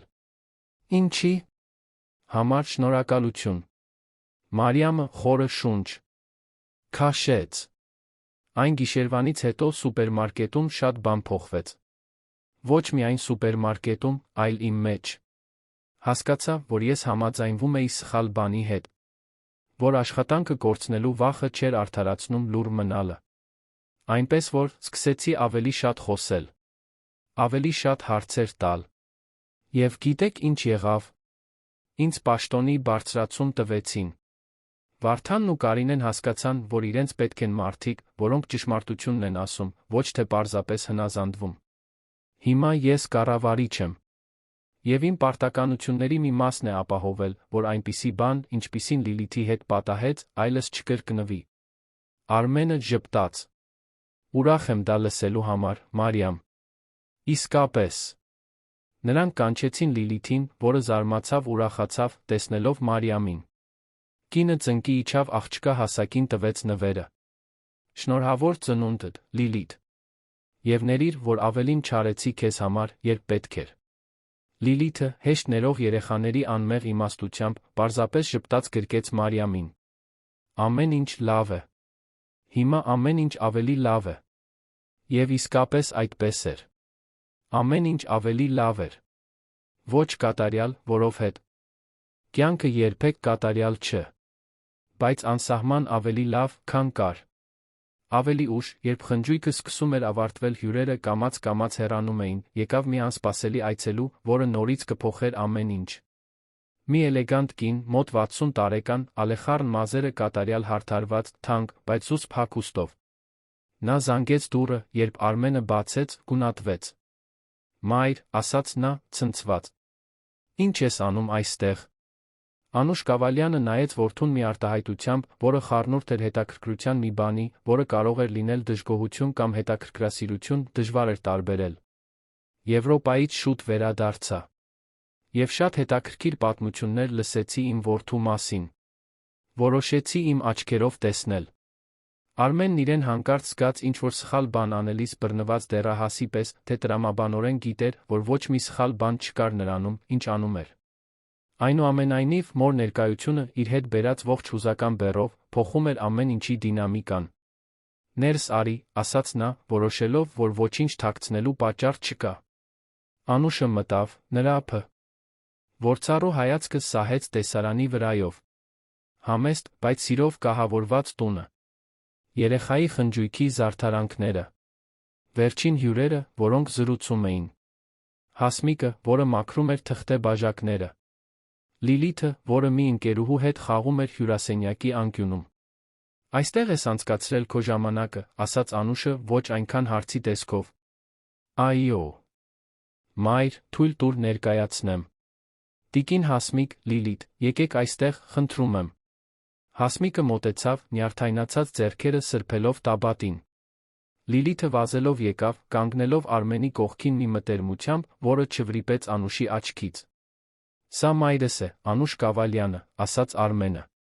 «Մայր, սա Հասմիկն է, նրա դուստրը, Լիլիթը»։ Նրանք, նա դադարեց, փնտրելով ճիշտ բառերը։ Նրանք ընտանիք են։ Անուշը թափանցող հայացքով ուսումնասիրեց Հասմիկին։ «Ընտանիք», կրկնեց նա։ «Ինչ հետաքրքիր է»։ Եվ ուսումնասիրեց Լիլիթին, որը նայում էր նրան մանկական հետաքրքրասիրությամբ, առանց վախի։ «Դուք քեռի Արմենի տատիկն եք», անմեղորեն հարցրեց Լիլիթը։ «Ես նրա մայրն եմ, սիրելիս»։ «Ուրեմն դուք իմ պահեստային տատիկն եք, որովհետև նա իմ պահեստային քեռին է»։ Մանկական տրամաբանությունը անսպասելի ժպիտ պոկեց Անուշից։ «Պահեստային տատիկ։ Ինձ երբեք այդպես չեն անվանել»։ Հասմիկը փորձեց միջամտել։ «Լիլիթ, մի անհանգստացրու տիկնոջը»։ Բայց Անուշը բարձրացրեց ձեռքը։ «Անհանգստություն չէ։ Թարմացնող ազնվություն է։ Մի բան, որը պակասում է իմ սովորական շրջապատում»։ Նա իր ուշադրությունը դարձրեց Արմենին։ «Մենք պետք է խոսենք։ Առանձին»։ Արմենը նայեց Հասմիկին, որը զուսպ գլխով արեց, որ ամեն ինչ կարգին է։ Նա Անուշին տարավ դատարկ սենյակներից մեկը, փակեց դուռը, պատրաստվեց այն առճակատմանը, որը գիտեր, որ գալու է։ Անուշը ժամանակ չկորցրեց։ «Լուրեր եմ լսել, Արմեն։ Այն մասին, որ դու ներգրավվել ես մի կարիքավոր ընտանիքի հետ, գումար ես ծախսում, աշխատանք, բնակարան ես տրամադրում։ Կարծում էի չափազանցություններ են, բայց տեսնում եմ, որ այդպես չեն»։ «Այդպես չեն», հաստատեց Արմենը, պաշտպանական խաչելով ձեռքերը։ «Եվ ոչ մի բանի համար չեմ զղջում։ Չեմ խնդրել, որ զղջաս։ Փորձում եմ հասկանալ»։ «Ինչ հասկանալ։ Ինչն է ողվել։ Դու տարիներ շարունակ կենտրոնացած էիր միայն բիզնեսի վրա, հուզական հեռավորություն պահպանելով ամեն ինչից, բոլորից։ Հորդ մահից հետո դու ավելի փակվեցիր։ Եվ հանկարծ, սա»։ Նա անորոշ ժեստ արեց դռան ուղղությամբ։ «Մի ընտանիք, որը քոնը չէ, մի աղջիկ, որը քեզ քեռի է անվանում, հուզական ներգրավվածություն, որից միշտ խուսափել ես»։ Արմենը զգաց, որ սկզբնական զայրույթը տեղը զիջում է ավելի բարդ մի բանի։ Գուցե որովհետև ես գտա մի բան, որն արժեր հուզականորեն ներգրավվել։ Գուցե որովհետև հասկացա, որ իմ ողջ կարողությունը ոչինչ չէր նշանակում, եթե ես դրանով օգտակար բան չանեի։ Գուցե որովհետև Լիլիթն ինձ հիշեցրեց, որ ես դեռ մարդ եմ, ոչ միայն գործարար։ Անուշը երկար լուր դիտեց նրան։ Հետո, զարմանալիորեն, ժպտաց։ «Հայրդ կհպարտանար»։ «Ինչ»։ Կարենը միշտ ուզում էր, որ դու ավելին լինես, քան պարզապես հաջողակ բիզնեսում։ Նա ուզում էր, որ դու լավը լինես։ Որ օգտագործես քո ռեսուրսները, տարբերություն ստեղծելու համար։ Բայց երբ նա մահացավ, դու այնքան փակվեցիր, որ կարծեցի մենք կորցրել ենք քո այդ մասը։ Արմենը զգաց, թե ինչպես է հուզմունքը սեղմում կոկորդը։ Չգիտեի, որ այդպես ես զգում։ Որովհետև մենք երբեք իսկապես չենք խոսել, Արմեն։ Հորդ մահից հետո մեզանից յուրաքանչյուրն իր ձով է հաղթահարել ցավը։ Ես ճանապարհորդելով, դու աշխատելով, քույրերդ ընտանիքներ կազմելով։ Մենք հեռացանք, երբ պետք է մոտենայինք։ Նա մի քայլ արեց դեպի որդին, դիպավ նրա դեմքին, մի մայրական ժեստ, որը Արմենը տարիներ շարունակ չէր ստացել։ Ես հպարտանում եմ քեզանով։ Նրանով, ինչ անում ես այստեղ։ Միայն մի բան եմ խնդրում։ Ինչ։ Մի արա դա մենակ։ Թույլ տուր ես օգնեմ։ Թույլ տուր քո ընտանիքն օգնի։ Եթե սա քեզ համար կարևոր է, ուրեմն մեզ համար էլ է կարևոր։ Արմենը գրկեց մորը, զարմացած, թե որքան շատ էր պետք այդ ճանաչումը, այդ աջակցությունը։ Նրանք այնքան շատ ժամանակ էին կորցրել անհարկի հուզական հեռավորության մեջ։ Բայց գուցե դեռ ուշ չէր վերամիավորվելու համար։ Երբ վերադարձան հյուրասենյակ, Հասմիկն ու Լիլիթը դեռ այնտեղ էին, այժմ մենակ, մաքրելով խնջույքի վերջին հետքերը։ Անուշը զարմացրեց բոլորին, վերցնելով մի շոր սկսելով օգնել։ Տիկին, Ասմիկ, ասաց նա, մաքրելով մի սեղան։ Որդիս ինձ մի փոքր պատմեց ձեր պատմությունը։ Կցանկանայի ավելին լսել, եթե դեմ չեք։ Հասմիկը, սկզբում վախեցած այդ կնոջ ներկայությունից, որը ակնհայտորեն պատկանում էր այլ աշխարհի, կամաց-կամաց հանգստացավ, հասկանալով, որ Անուշն անկեղծորեն հետաքրքրված է։ Նրանք զրուցեցին, ավարտելով հավաքելը, Արմենը հիացմունքով դիտում էր, թե ինչպես է ձևավորվում այդ անհավանական կապը։ Լիլիթը, հոգնած խնջույքից, բայց երջանիկ, նստեց Արմենի գրկին, գլուխը հենեց նրա կրծքին։ Սա իմ կյանքի լավագույն ծնունդն էր, քնաթաթախ մրմնջաց նա։ Ուրախ եմ, փոքրիկ։ Քերի Արմեն, երբ մեծանամ, ես կօգնեմ այլ երեխաների, ինչպես դու ինձ օգնեցիր։ Խոստանում եմ։ Արմենը զգաց, թե ինչպես են արցունքները խայթում աչքերը։ Դու արդեն անհավանական ես, Լիլիթ։ Էլ ավելի լավը կլինես, երբ մեծանաս։ Անուշը ականատես եղավ տեսարանին, ինչ-որ բան լուծվեց իր ներսում։ Վերջապես հասկացել էր, թե ինչ էր գտել իր որդին այստեղ։ Դա բարեգործական նախագիծ չէր, իրեն լավ զգալու համար։ Դա իրական մարդկային կապ էր։ Ընտրված ընտանիք։ Նպատակ։ Լիլիթի ծննդյան օրվան հաջորդող ամիսներին ամեն ինչ շարունակեց բարելավվել։ Անուշը, իր խոսքին հավատարիմ, ներգրավվեց։ Օգտագործեց իր սոցիալական կապերը, մոբիլիզացնելու Երանի այլ հարուստ ընտանիքներին, նմանատիպ նպատակներ որդեգրելու համար։ Ոչ թե վերից նայող բարեգործություն, այլ անկեղծ գործընկերություններ կարիքավոր ընտանիքների հետ։ Իրական աշխատանք, պատշաճ բնակարան, որակյալ կրթություն։ Հասմիկի Լիլիթի դեպքը դարձավ ոչ պաշտոնական օրինակ այն բանի համար, որը Անուշը սկսեց անվանել է արժանապատվություն նախագիծ։ Արմենը դա պաշտոնականացրեց Կավալյան շինարարությունն ի միջոցով, ստեղծելով սոցիալական պատասխանատվության հատուկ բաժին։ Նրանք վարձեցին սոցիալական աշխատողների, ստեղծեցին արձանագրություններ, հաստատեցին գործընկերություններ տեղական իշխանությունների հետ։ Ընտանեկան սուպերմարկետը, արձագանքի ճնշման տակ ավելի լավը անելու անկեղծ ցանկությամբ, դարձավ նախագծի գործընկերը, կարիքավոր ընտանիքներին նվիրաբերելով իսկական սնունդ, ոչ թե մնացորդներ։ Վարդանն ու Կարինեն, սկզբում պաշտպանական դիրքում, ի վերջո, ընդունեցին փոփոխությունը որպես փրկության հնարավորություն։ Հասմիկը, բացի իր աշխատանքից, դարձավ նախագծի ոչ պաշտոնական խորհրդատու, ով ավելի լավ կարող էր գնահատել, թե իրականում ինչ է պետք դժվարության մեջ գտնվող ընտանիքներին, քան մեկը, ով ապրել էր այդ իրականությունը։ Նրա տեսակետն անգին էր, Արմենն ապահովեց, որ նա պատշաճ կերպով փոխհատուցվի այդ լրացուցիչ աշխատանքի համար։ Լիլիթը ծաղկեց դպրոցում։ Նրա գնահատականները կտրուկ բարելավվեցին։ Նա իր մեջ արվեստի տաղանդ հայտնաբերեց, ժամերով նկարելով, գունավորելով։ Արմենը նրան գրանցեց արվեստի դասերի, ցնելով այդ գիրքը։ Ով գիտեր, թե ինչ կարող էր դառնալ այդ աղջիկը, երբ ունենար ճիշտ հնարավորությունները։ Այդ վերափոխիչ Սուրբ ծննդյան նախօրեից 1 տարի անց բոլորը նորից հավաքվեցին։ Ոչ թե Շենկավիթի փոքրիկ տանը, այլ ավելի մեծ տանը, որը Արմենն օգնել էր Հասմիկին գնել։ Նա պնդել էր գնել, ոչ թե պարզապես վարձել։ Ուզում էր իսկապես իրենը մի բան, որը կառուցված կլիներ իր սեփական աշխատանքով։ Արմենն առաջարկել էր օգնություն կանխավճարի հարցում, ապահովել էր բարենպաստ տոկոս։ Ադրույք, բայց մնացածը Հասմիկը կվճարեր իր սեփական աշխատավարձով, տարիների ընթացքում։ Դա նրա համար արժանապատվության հարց էր։ Տունն ուներ այգի, որտեղ Լիլիթը կարող էր խաղալ։ Բավականաչափ տեղ ուներ հյուրեր ընդունելու համար։ Ուներ խոհանոց, որտեղ Հասմիկը հաճույքով էր պատրաստում, այլ ոչ թե հուսահատությամբ։ Ուներ երկու հարմարավետ ննջասենյակ, որտեղ երկուսն էլ լավ էին քնում։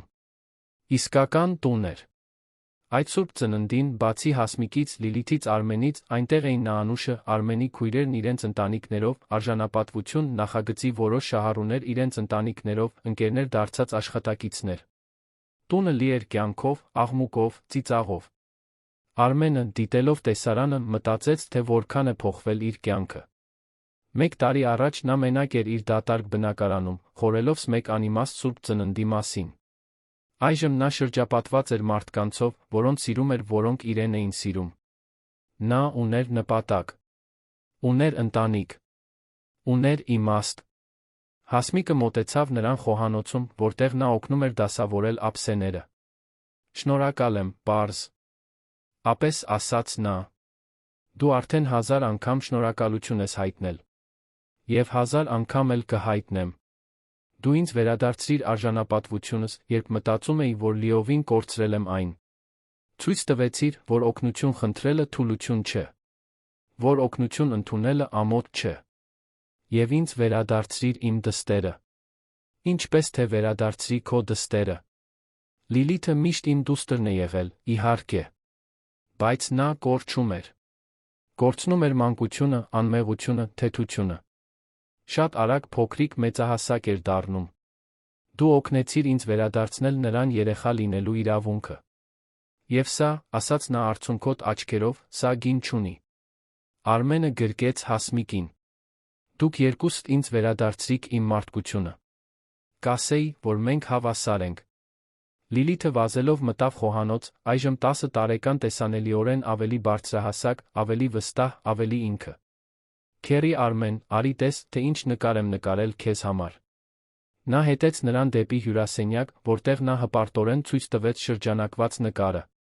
Դա մի ընտանիք էր, նկարված տաղանդավոր երեխայի աճող հմտուտ։ Յամբ։ Այնտեղ կար մի կին, որը ակնհայտորեն Հասմիկն էր, մի աղջիկ, որը Լիլիթն էր, մի բարձրահասակ տղամարդ, որը Արմենն էր, մի ավելի մեծ կին, որը Անուշն էր։ Բոլորը ձեռք ձեռքի տված, ժպտում էին։ Սրանք մենք ենք, անհարկի բացատրեց Լիլիթը։ Մեր ընտանիքը։ Արմենը նայեց նկարին, հասկացավ, որ այնտեղ պատկերված էր ինչ-որ էական ճշմարիտ բան։ Նրանք ընտանիք էին։ Ոչ թե արյունով, ոչ թե ավանդական միջոցներով, այլ իրենց կատարած ընտրություններով, իրենց կիսած հոգատարությամբ, իրենց միասին կառուցած սիրով։ Կատարյալ է, ասաց նա, ձայնը խեղդվելով։ Ընդմիշտ կպահեմ։ Այդ գիշեր, երբ բոլորը գնացին տունը, վերադարձավ լռության, Արմենը, Հասմիկը, Լիլիթը, Անուշը նստեցին պատշգամբում։ Երանի օդը զով էր, վերում աստղալից երկինք։ Լիլիթը քնած էր Հասմիկի գրկում, հոգնած երջանիկ օրվանից։ Անուշը հանգիստ գործում էր, մի բան, որ արել էր ամբողջ կյանքում, բայց որին Արմենը հազվադեպ էր ականատես լինում։ Իսկ Արմենը պարզապես դիտում էր, խաղաղության մեջ։ Գիտես, ասաց Անուշը, կոտրելով լռությունը։ Հայրդ սովորաբար ասում էր, որ հա։ Ջողության իրական չափանիշը ոչ թե այն է, թե որքան գումար ենք կուտակում, այլ թե քանի կյանքի ենք դրականորեն դիպչում։ Տարիներ պահանջվեցին, որ հասկանամ, թե ինչ նկատի ուներ։ Բայց հիմա հասկանում եմ։ Եվ տեսնում եմ, որ դու էլ ես հասկացել։ Արմենը գլխով արեց։ Լիլիթն ինձ սովորեցրեց դա։ Նա տիկին Հասմիկը։ Ինձ սովորեցրին, որ իրական կապերը, իսկական նպատակը, ընդհանուր սերը, սրանք են այն բաները, որոնք իրականում կարևոր են։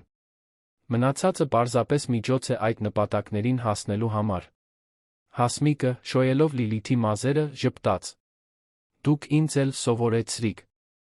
որ արժանապատվությունը անհամատեղելի չէ օգնություն ընդունելու հետ,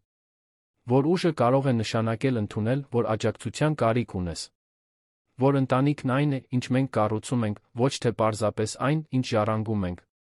Նրանք այդպես մնացին երկար ժամանակ, 4 մարդ տարբեր աշխարհներից, որոնց ճակատագիրը միավորել էր անհավանական, բայց կատարյալ ձով։ Նրանք սկսել էին որպես անծանոթներ, դարձել էին օգնության նախագիծ, վերջապես վերածվել էին շատ ավելի խորը ճշմարիտ մի բանի։ Ընտան։ Իքի։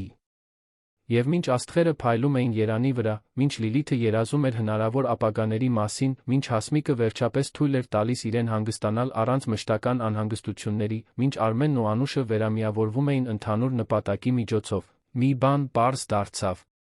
Երբեմն ամենամեծ վերափոխումները սկսվում են ամենապարզ պահերին։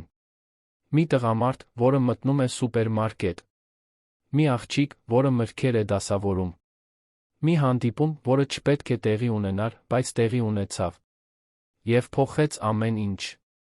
Որովհետև ի վերջո մենք սահմանվում ենք ոչ թե նրանով, ինչ կուտակում ենք, այլ նրանով, ինչ տալիս ենք։ Ոչ թե մեր կառուցած պատնեշներով, այլ մեր կառուցած կամուրջներով։ Ոչ թե նրանով, ինչ պահում ենք միայն մեզ համար, այլ նրանով, ինչ առատաձեռնորեն կիսում ենք։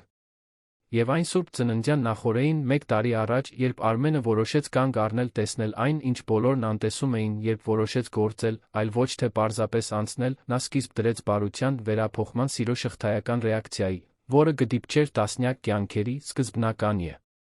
Լեքից դուրս։ Վնասված մրգեր դասավորող աղջիկը ստացավ իսկական մանկության իրավունք։ Միայնակ պայքարող մայրը գտավ գործընկերներ իր պայքարում։ Այն տղամարդը, որն ամեն ինչ ուներ, բայց իրեն դատարկ էր զգում, հայտնաբերեց իրական իմաստ։ Եվ մի ընտանիք ծնվեց ոչ թե արյունից, այլ տեսնելու, հոգ տանելու, սիրելու գիտակցված ընտրություններից։ Դա, ի վերջո, ամենաիսկական Սուրբ Ծննդյան պատմությունն էր։ Ոչ թե թանկարժեք նվերների կամ շքեղ ընթրիքների մասին, այլ ընդհանուր մարդկության, մարդկանց բաժանող անտեսանելի պատնեշները կոտրելու, յուրաքանչյուր դեմքի մեջ մեր սեփական արտացոլանքը ճանաչելու մասին։ Սիրելի ունկնդիրներ, հուսով ենք, որ Լիլիթի, Հասմիկի, Արմենի պատմությունը հուզեց ձեր սրտերը։ Եթե ձեզ հուզեց այս վերափոխման ճանապարհորդությունը, սեղմեք հավանելու կոճակը, բաժանորդագրվեք ալիքին մեկնաբանություններում պատմեք, թե ինչն է ձեզ ամենաշատը տպավորել։ Ամեն օր մենք ներկայացնում ենք այսպիսի ինտենսիվ պատմություններ, որոնք բացահայտում են մարդկային հոգու ամենախորը կողմերը, հիշեցնում մեզ կարեկցանքի արժանապատվության կարողության մասին։ Սպասում ենք ձեզ հաջորդ թողարկմանը, որտեղ կշարունակենք ուսումնասիրել այն պատմությունները, որոնք ստիպում են մեր սրտերին ավելի արագ բաբախել, մեզ դարձնում են ավելի մարդկային։